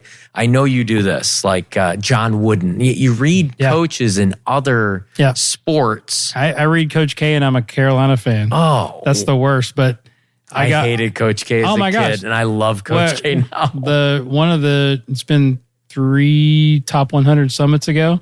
It was at Duke University, and Eddie I got us a pass to go over and watch them practice. Yeah. And it was just, I learned so much from that day, even though obviously I hate Duke, but you respect. I do too, because my best friend is Kevin Streelman and he went to Duke. So and no one hates Duke more than me. There you go. We're brothers in that arms. Yeah. And he always goes, where'd you go to school? Rockford, Junior, Tech, Northern, so. I love it. But, and it's amazing where we ended up, right? I know you do this, like John Wooden. You read coaches in other sports. I read Coach K, and I'm a Carolina fan. Oh. That's the worst, but I hated Coach K as a kid, and I love Coach K now. It's been 3 top 100 summits ago. It was at Duke University, and Eddie I got us a pass to go over and watch them practice. Yeah. And it was just, I learned so much from that day, even though obviously I hate Duke, but you respect. I do too, because my best friend is Kevin Streelman and he went to Duke. So and no one hates Duke more than me. There you go. We're brothers in that arms. Yeah. And he always goes, where'd you go to school? Rockford, Junior, Tech, Northern, so. I love it. But I forget how many rings, but whatever book Phil Jackson wrote, it was like 11 rings, 10 rings, 12 rings, whatever the title was. Yeah, a lot of rings. Yeah. He talked about Kobe Bryant, and there's a part of that where he thought you didn't need to teach Kobe Bryant how to be great at basketball. What you needed to teach Kobe Bryant was perspective. And the perspective was this, that Kobe's frustration was that people's 10s, like their level of 10, didn't meet his own. So when he would feel that, sense that, see that, he thought that they were playing, practicing, training at a 7. And it would frustrate the hell out of him because he didn't think they were meeting him on his level. And he thought, and Phil wrote in that book, that what he thought was that his job was to communicate to Kobe that people's 10s don't look like your 10s, right? There's a different level, yeah. Correct. And Kobe was known as a bad teammate, right? Early on. He was known as, and Phil did not actually believe Kobe to be a bad teammate. He just thought that Kobe, if your 10 wasn't his 10, he thought you were giving a 7, and that was unacceptable to him, even though you might have been giving a 10. This is the question you let off with high achievers. Yep. That's the frustration of high achievers. So that shook me. I'm a hockey guy. I'm not an NBA guy. And the whole Mamba, hashtag Mamba mentality and all that, I get it. I'm there. I'm totally with it. And you know what? Here's something you won't hear a Chicago kid say. Here it is. Because everybody in Chicago I'm 41 years old, that is my age, wants to tell you about Michael Jeffrey Jordan. At least Kobe was 100% in on basketball. Michael left and played baseball. Then Michael left because he didn't like the management, and then he came back and played for the Wizards. Kobe was 100% in for 20 years on being great at basketball. And Michael didn't do that. So now that he's gone, and like many great artists, we have more of a deeper appreciation for him now that he's gone. And then you think about 2 strike-shortened seasons, and you think about his Achilles, and you think about the fact that, holy smokes, that guy actually could have scored more points than Kareem Abdul-Jabbar, who I actually think is the most unstoppable force the NBA's ever seen, because his move from both sides, right or left, the skyhook, could not be stopped without following him. Yep. And by the way, he wasn't a lousy free throw shooter either. So not like Shaquille or Wilt Chamberlain or something like that. So holy smokes, if it wasn't for 2 strike-shortened seasons, and if it wasn't for an Achilles, Kobe Bryant didn't quit. His body did. And there's something to be said for, God, my respect. Yeah, I mean, he works so hard, right? Oh. If you watch the documentary and just the level of the work ethic, and I love how he didn't allow the failures to like put him down. He just it stimulated more work, right? When he went to I love the story when he went. He threw up the air balls early on, right? And I think it was like the first year or second year he was in the league, and he was so disappointed he let his team down. The first thing he does when he gets back home is he goes to the high school gym and shoots all night. Right? Yeah. That's what high achievers do. Right? It's just like it's that kind of stuff that inspires me to like be a better coach. I agree. And though I may not have ever played anything, like, you ever seen the movie Searching for Bobby Fischer? Oh, one of my favorites. My son is nice better. Lead into the movies. Thank you. Well, it's easy for me. Yeah. My son is better at this than you'll ever be at anything in your life. Josh Waitzkin. Yes. Love that movie. So many good movie lines there that I use in golf. And for the young instructors out there, it's a movie about chess. And it's actually not a movie about Bobby Fischer necessarily. It's about a chess prodigy. Yeah. Watch it and tell me that you don't get derived golf from it. Even if you're a parent of a golfer, watch it. There's so many levels of junior golf and high school golf interlaced in that movie. Yeah. Don't move until you see it. Right. Don't move until you see it. I think that's such a, like, don't hit a shot till you see it. That's really stuck with me. What are some of your favorite lines? So it's good and bad, right? Yeah. And we'll start with that one. My son is better at this than you'll ever be at anything. That's probably a bad line. It's a good line for a movie, but it's probably a bad line for a lot of golf parents out there. Somebody that would actually utter that phrase is living and dying by their son or daughter's every golf shot.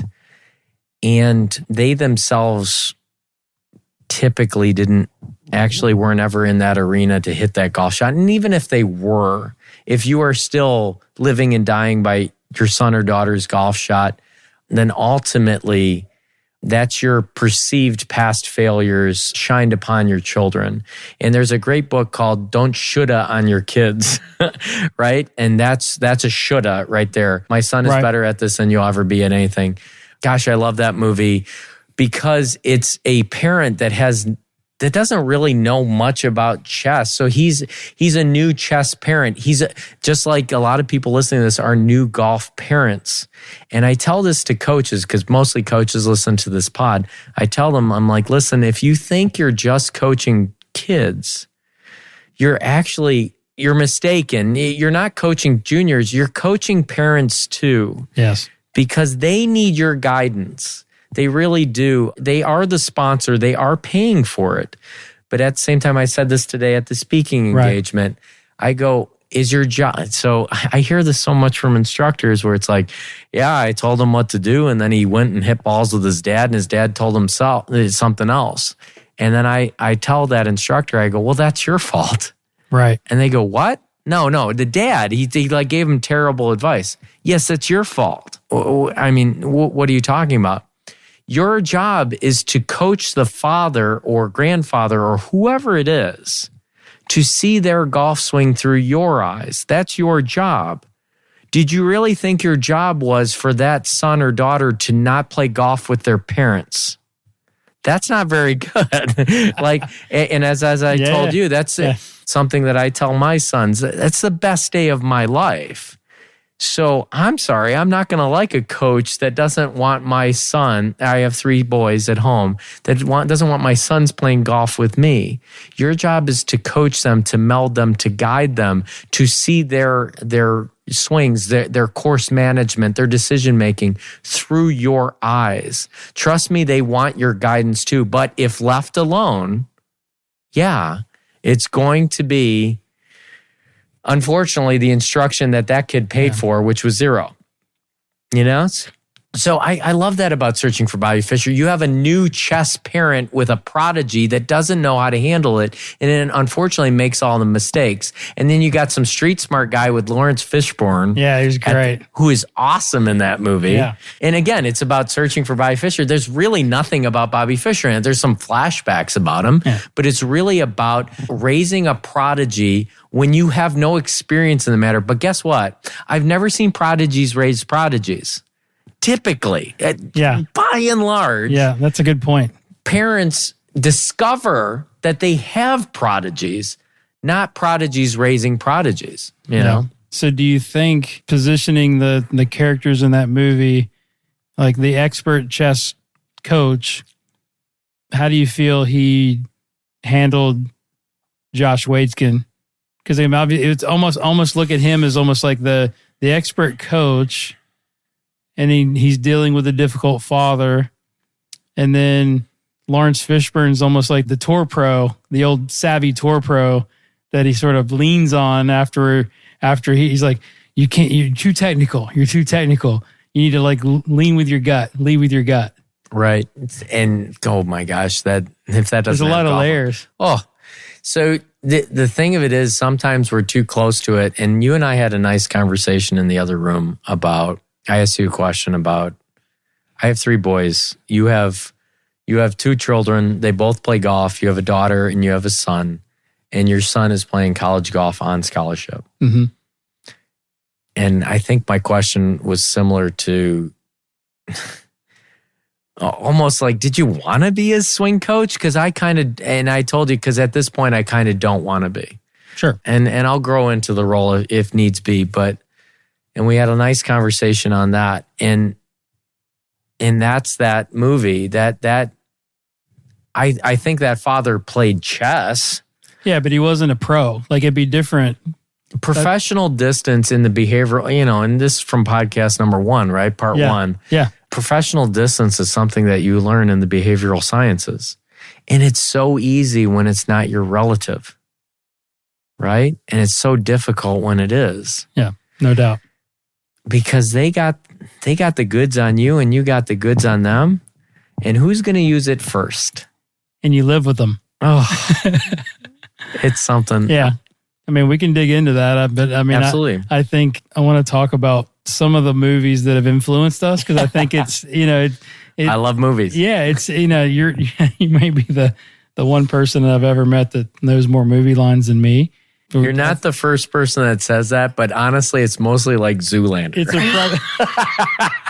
That's if I ever got the question of the absurd behavior, right? It's like I watch really bad movies over and over because I feel like I have missed something and I find Jason, something different. Please. Terribly awesome is how I label them. I am sitting in your living room. We'll send out a picture later. Yeah. With Patrick Swayze as Bodhi from Point Break on my T-shirt. Okay, which is maybe one of the greatest cinematic heroes or anti-heroes in the history of cinema. Yes. So that's what we label as terribly awesome. One of my best friends, who's my oldest son's godfather, we always like to get each other a gift. And the gift that I got him last year, and he got me this gift, so I have to give props. I got to get that T-shirt. Oh, you're in. The only thing I would challenge, maybe I want to make it a tank top so you can show off a little more skin. I got him an over the top T-shirt. With Stallone, Lincoln Hawk, which I was tempted to name my firstborn, but I got him that shirt, and he goes, "I've never been more complimented on a T-shirt." And I go, well, you know why that is. And he goes, why? I go, because it's the only movie that has combined child custody with arm wrestling. And there's so much to learn from that. So, oh my God. Let me interrupt you there because regardless of the format of this podcast, sure. Starting out, I actually did some research. Oh no! Like I told you that the whole day that I watched you speak eloquently, I might add, I was taking notes and thinking about what should we talk about on the podcast. And I know we have this movie sort of fetish or whatever you want to call it. No, that's right on the money, fetish. So my question, this is the way I worded it, so we'll see how it comes out. I said, what movies in your childhood had an effect on your life, mindset, or pushed you in a direction as far as changing or adapting a habit or behavior? Okay, so I don't want to talk over this question and be like, I'm so cool, right? So the first thing, I'm going to go with Scott Van Pelt's theory on movies. And it's also his theory on wearing another man's name on your back, which because if you wear another man's name on your back, you're ultimately his bitch. Okay, so his theory is this. What about a name or a face on your chest? Of Swayze? Yeah. So my best friend, who's my son's godfather, would tell you I was the best man in his wedding. And when he got married, it was the week Swayze passed away. And I put him in my speech. And I said, as I go, I know it's tough for us to celebrate as the nation mourns the loss of Patrick Swayze. And that got laughs. And I was like, who's laughing?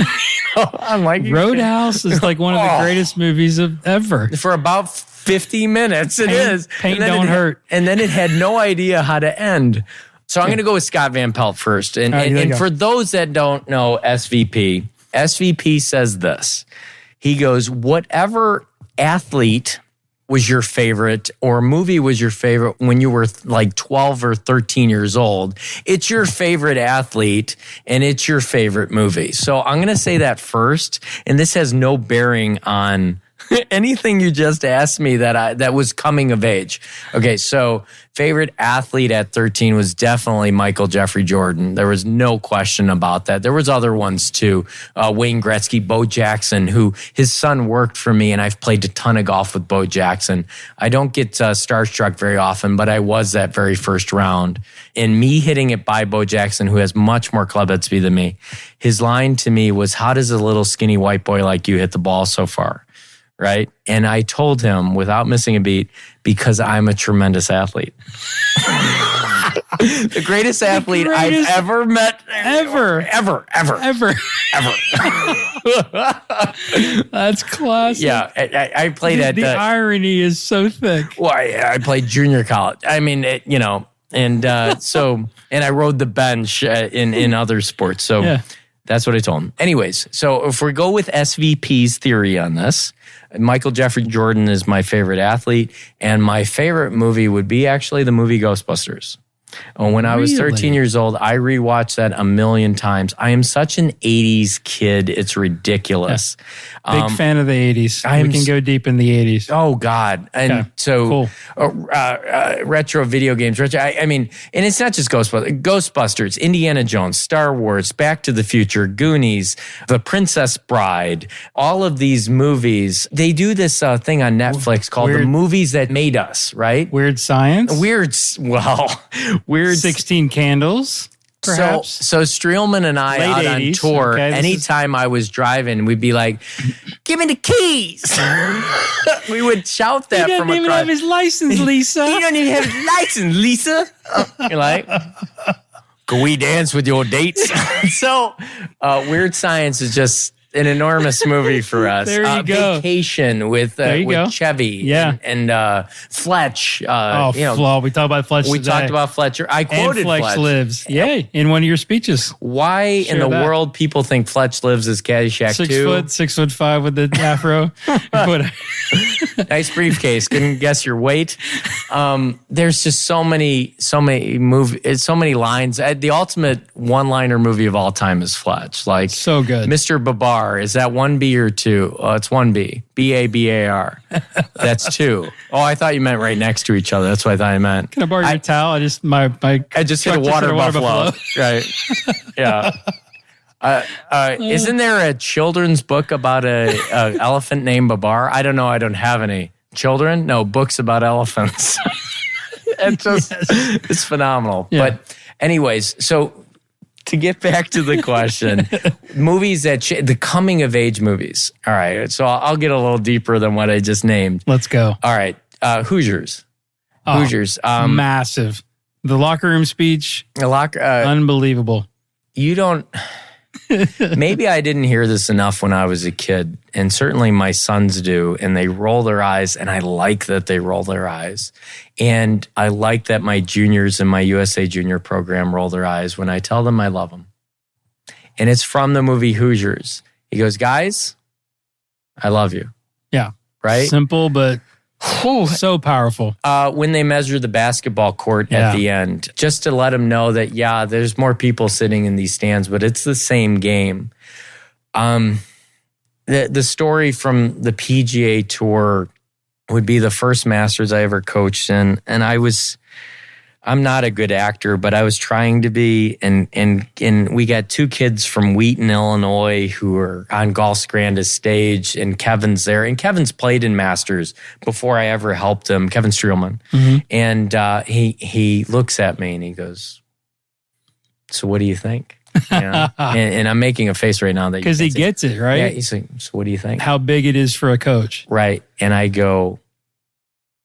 looks like a fucking golf course. That's the good coach in you, though. Right. There's a tee box. They put a flag stick that way. Yeah. And it looks like the same game we've been playing ever since. And then you want to go home and into your room and then just scream. But this is amazing. Right. It's the measuring of the basketball. Correct. Yeah. Correct. So I'm still waiting on that moment. Well, it's coming. Yeah. It's coming. It is. I'm going to throw some other coming-of-age movies, and they may not be necessarily athletic movies, but... it's okay. No, they have to be. Dead Poets Society. Love it. Dead Poets Society. Love it. Yeah. Gosh, we're so brothers right now. That is like, you're just reeling off the ones that I just watch over. If it comes on HBO... Oh, Neil! No, my son! Which is actually read from that 80s show. Just keep that in mind, Oh, that's amazing stuff. And Robin Williams is so underrated. One that we lost way too early because, But only in our dreams can we truly be free. It has always been thus, and it will always be. Who said that? Keating, which was his character's name. That's one of my favorite lines from that. So good. Dead Poets Society, for those that haven't seen it, and I know a lot of young coaches listen, check that out. Yeah. It's a movie about that one teacher. I had that one teacher, and I had that in golf too. You can have more than that one teacher, but I had it in education as well. I had that one teacher who closed the book and taught us outside of that. And I always think his name was, and if he ever hears this, his name was Sam Moscato, and he taught business. Yeah. It wasn't psychology, it was business. And I still think of him in high school, and that's what was a prep school where everything was supposed to be prim and proper. And here was a guy that was teaching outside of the box. And teaching, he was truly teaching. He was teaching kids to think outside the box. I love when the scene when he got Ethan Hawke up on the desk. Yeah. Right? And the kid was a shy kid. He was trying to bring him out of his shell, had him close his eyes, and said, what do you see? What do you start to, and don't pay attention to them. Yeah. Stay with the sweaty tooth man. Yeah. And I'm happy you said that scene, because the scene I was going to go with was, and I believe the character's name was Dalton, where he had kids walking in the courtyard. Yes. And he goes, Mr. Dalton, is there something wrong with your legs? And then he goes, I am exercising the choice not to walk. Yes. Right? And that's the other scene that sticks out in my mind. And he goes, thank you, Mr. Dalton. You've completely shown the point of the exercise. Yes. Yeah. Yes, love it. Yeah, so that's the one that's a coming of age movie. I'm going to go funnier with you. So I got a little older. Swingers was a big important movie to me. You're money, baby. You're so money, baby. Vince Vaughn, who's from Chicago, I mean, that's impossible not to like him. He's from Buffalo Grove. And 1996, I graduated high school in 97. I'm watching this independent movie that I heard it was so great. And the first time I saw it, I was like, it's okay. Yeah. Right. And then I saw it again and again, and it spoke to me on so many levels because so much of it was, there's some freedom in improv and independent and where it was authentic and it felt like the conversation. And those were all his friends. John Favreau. Oh, yeah. Oh my gosh. Right. How good a career has John Favreau had? Unbelievable. Who was probably secretly the genius behind Swingers, not Vince. Right. He's the one behind the scenes feeding the lines or at least creating the environment in which Vince can to be how he is in that movie, Trent. And that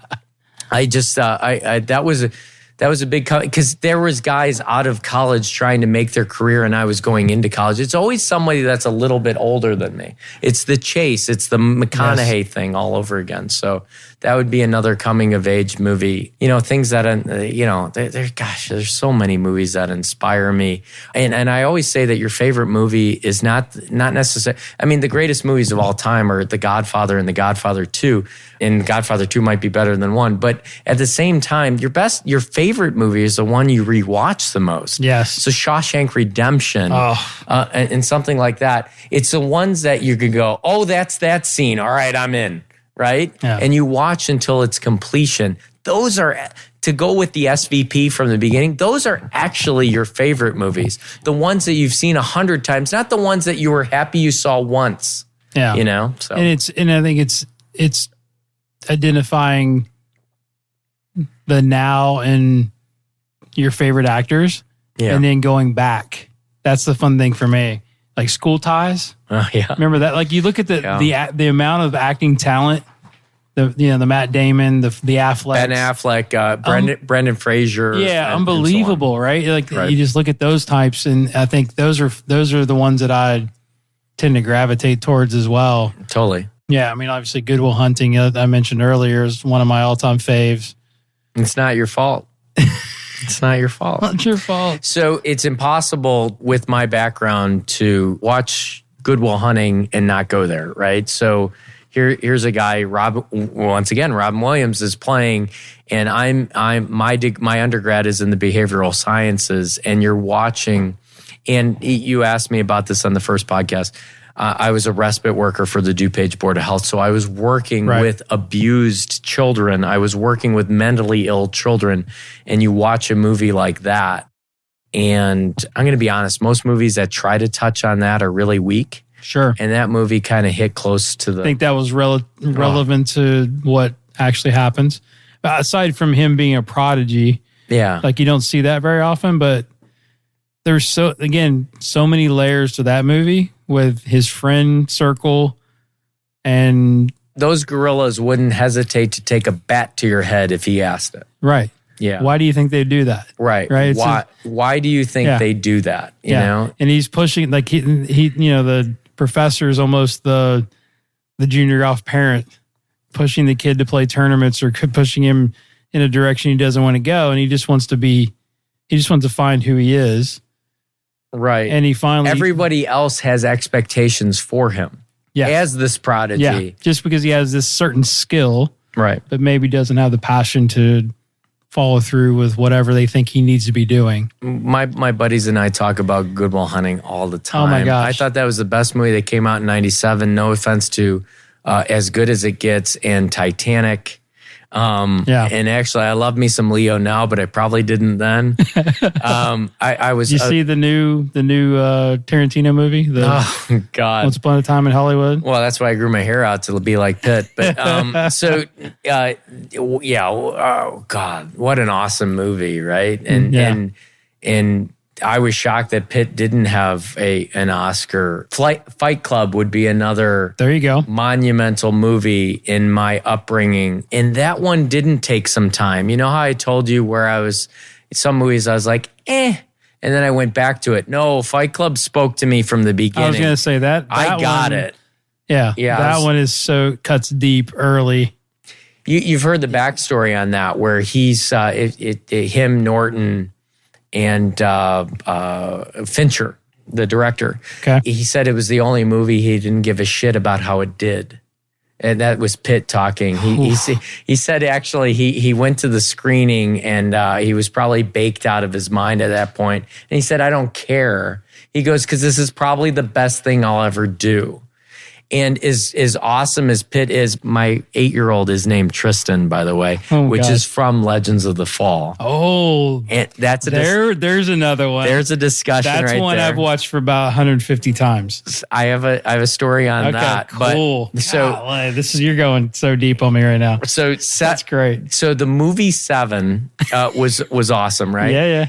All right. So I was familiar with this pretty boy in Thelma and Louise. And I'm like, yeah, I don't like this guy. Yeah, the hell with his, 8-pack, and his pretty long hair. And right. The hell with it. This splash in the pan, this heartthrob. The hell with this guy. I don't want to see it. Yeah. And then everyone told me about Seven. And I go, you know what? I'll see it for Morgan Freeman and Spacey. Sure. Right? And then, but before that came Legends of Fall. The advertisement of the movie was so disconnected from the actual movie. It was Brad is in slow motion riding on a horse and having his hair fly down. Yeah. And I'm sitting there going, I don't even care Anthony Hopkins or Aidan Quinn. I'm not seeing that movie. That's a chick movie, right? Oh my gosh. So good. It didn't happen until college where my buddies go, and now by this time, I've seen Seven. I've seen 12 Monkeys. Yep. I've seen Fight Club. And I'm in on Pitt. So they go, well, you like Pitt. You've seen Legends of the Fall. And I go, no, I didn't see that chick movie. I didn't want to see that. I'm glad that they're like, dude, that's not a chick movie. Aside from A River Runs Through It, I don't think he's ever looked better. Love it. Man crush. Love it. Hashtag man crush. Well, I've never been in a lake. Streelman always said he was going to take me there. I've never been in a lake with tall boots and fish, but I would like to. Just because of A River Run Through It. There it is. So anyways, my buddies in college, my college roommates, Dave, and Brad, they go, you like Pitt and you haven't seen Legends of the Fall. I'm like, no, I'm not seeing that chick movie. And then they go, it's not a chick movie. No, definitely not. He goes, all right. He bangs everything and he scalps everyone and he's a total badass. And he pulls hearts out. He's in the war and all that. And I'm like, what? Yeah. And I'm like, all right, I'll check it out. And his name in that is Tristan. Yeah. So when people ask me, my oldest, and they always said the line in that movie is that I always thought Tristan would die a young death. Yeah. But I realized everyone else would die before him because he was the rock they would smash up against. Yeah. That's the line. So the bear within him was stirring. It was a good death. Yes. And so you can't judge a book by its cover and you can't judge a movie by its preview. So my oldest son, he's 8 years old. His name is Tristan. And when people ask me that I don't know, I always say, well, I named him after the sexiest man alive. I only thought it appropriate. But he was I became aware of the name because I was so shocked to how much I enjoyed the movie because of how resistant I was to seeing it. I saw it well after it was on VHS. I would not go. I'm not seeing that. Pretty boy with his long hair. I'm not watching that. And now he's an Oscar award-winning actor and he's a completely attractive character actor, isn't he? He's a startling, handsome character actor. So what's the worst movie Brad Pitt made? Well, that's easy. That's Cool World. And I've seen it, and I didn't want to see it at first. I'm like, well, maybe Cool World's okay. California? That's not good either with a K. And Duchovny was in that too, right? That wasn't that bad. Yeah. I thought that and was Juliette Lewis was in it. Oh, yeah. And that's when he was all Serial over killer. her. Yeah. So I will raise you a Cool World over California because it's unwatchable. It's like Who Framed Roger Rabbit, except really freaking bad. Because it has cartoons and I don't know what the point I gotta is. think of another one. Hey, Russell Crowe did Virtuosity, right? And so did Denzel Washington. I mean, you can give these actors a little bit of a pass. But There's always a bad movie they've made, like McConaughey. you got to get Mud. Mud. You remember that movie? Yeah. Yeah. Holy cow. Yeah. McConaughey. Like, what were you thinking? Were you in a down? You know how you can have a downturn? bad back nine, or McConaughey had a bad 4 rounds. He was doing every single rom-com in existence, Yes. which already made me not like him. And I'm sitting there going, where is the guy from Dazed and Confused? Love Dazed and Confused. That's who I signed up for. Yeah. And then, and he did that. But hey, actors got to keep working. I get older, all the chicks stay the same. And stay the same age, right?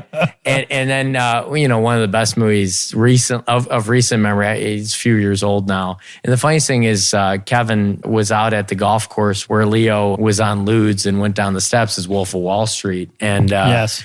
I don't think you can, I forget the name of that golf course, but I don't think you can go to that golf course and not take a picture. They're so used to it by now. You got to take a picture falling down the stairs. Like, get off the phone. So, get off the phone.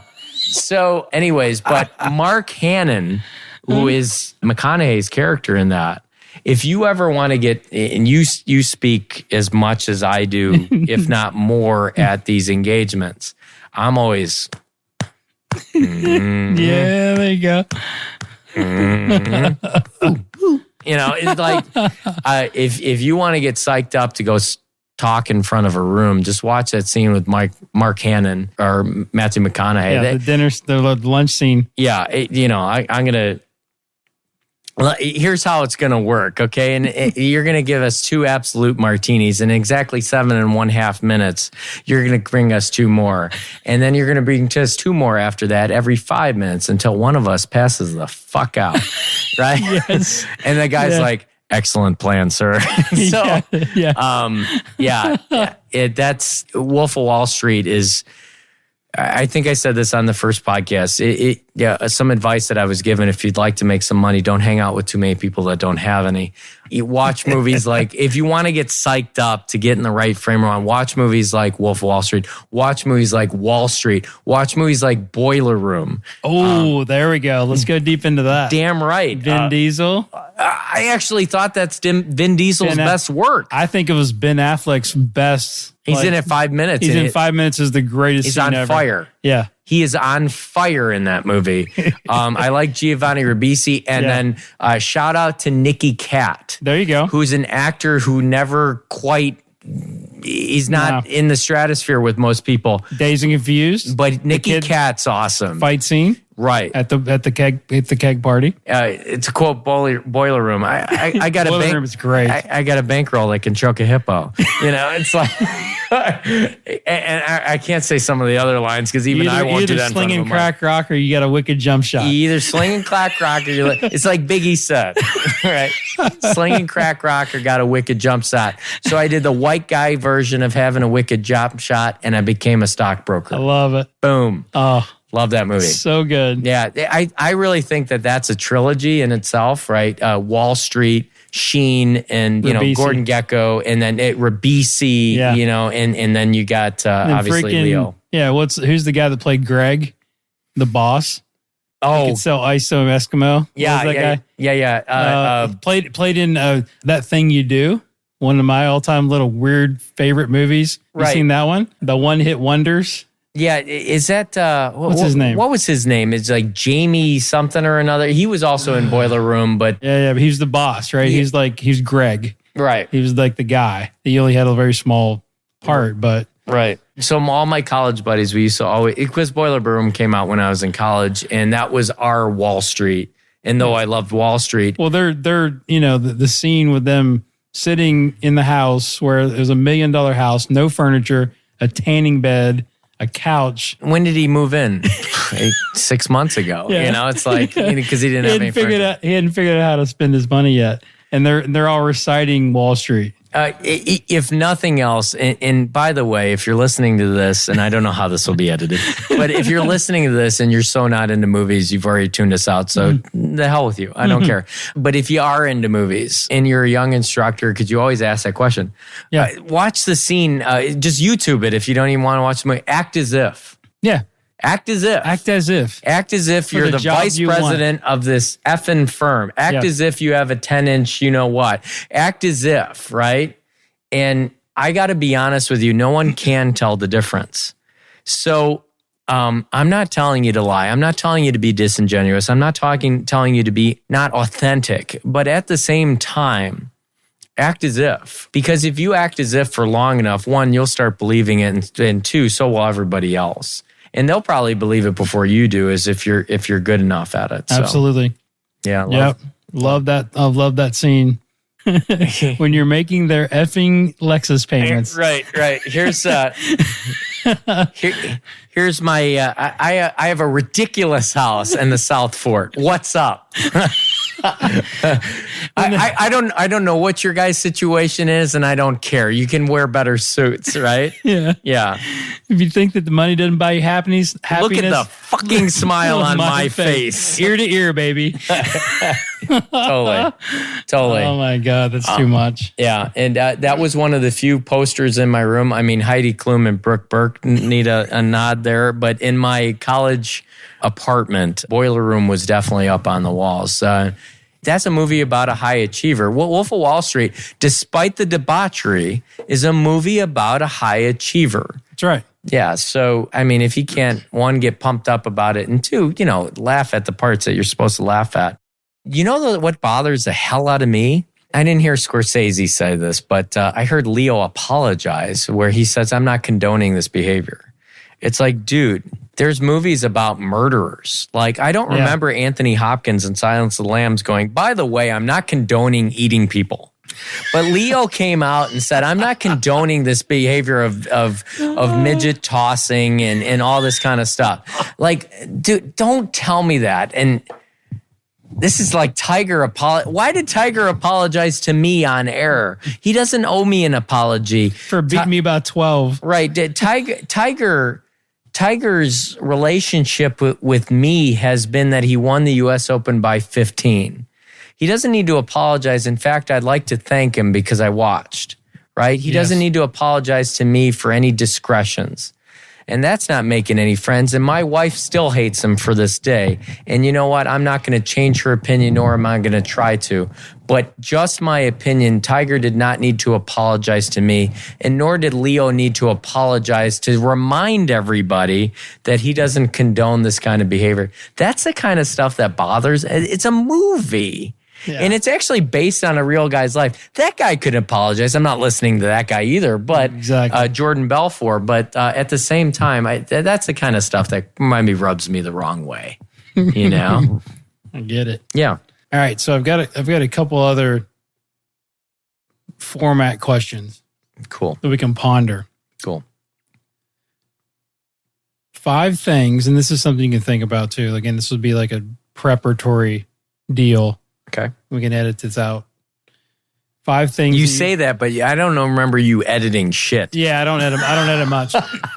Because it's like I love like the raw. Yeah. I love this. This is great. 5 things you're excited about or thinking about. As it relates to what? Whatever. Oh man. Okay. Things you have changed your mind on. That's another as it relates to what, but yes. Yeah, whatever. I'm going to let you work that out. You're very smart. Oh. Silly, absurd, anything that you love or love doing. Yeah. Right? So, I mean, obviously we're talking about movies, but if there's anything else. Sure. So those are sort of the... Where would you like to start?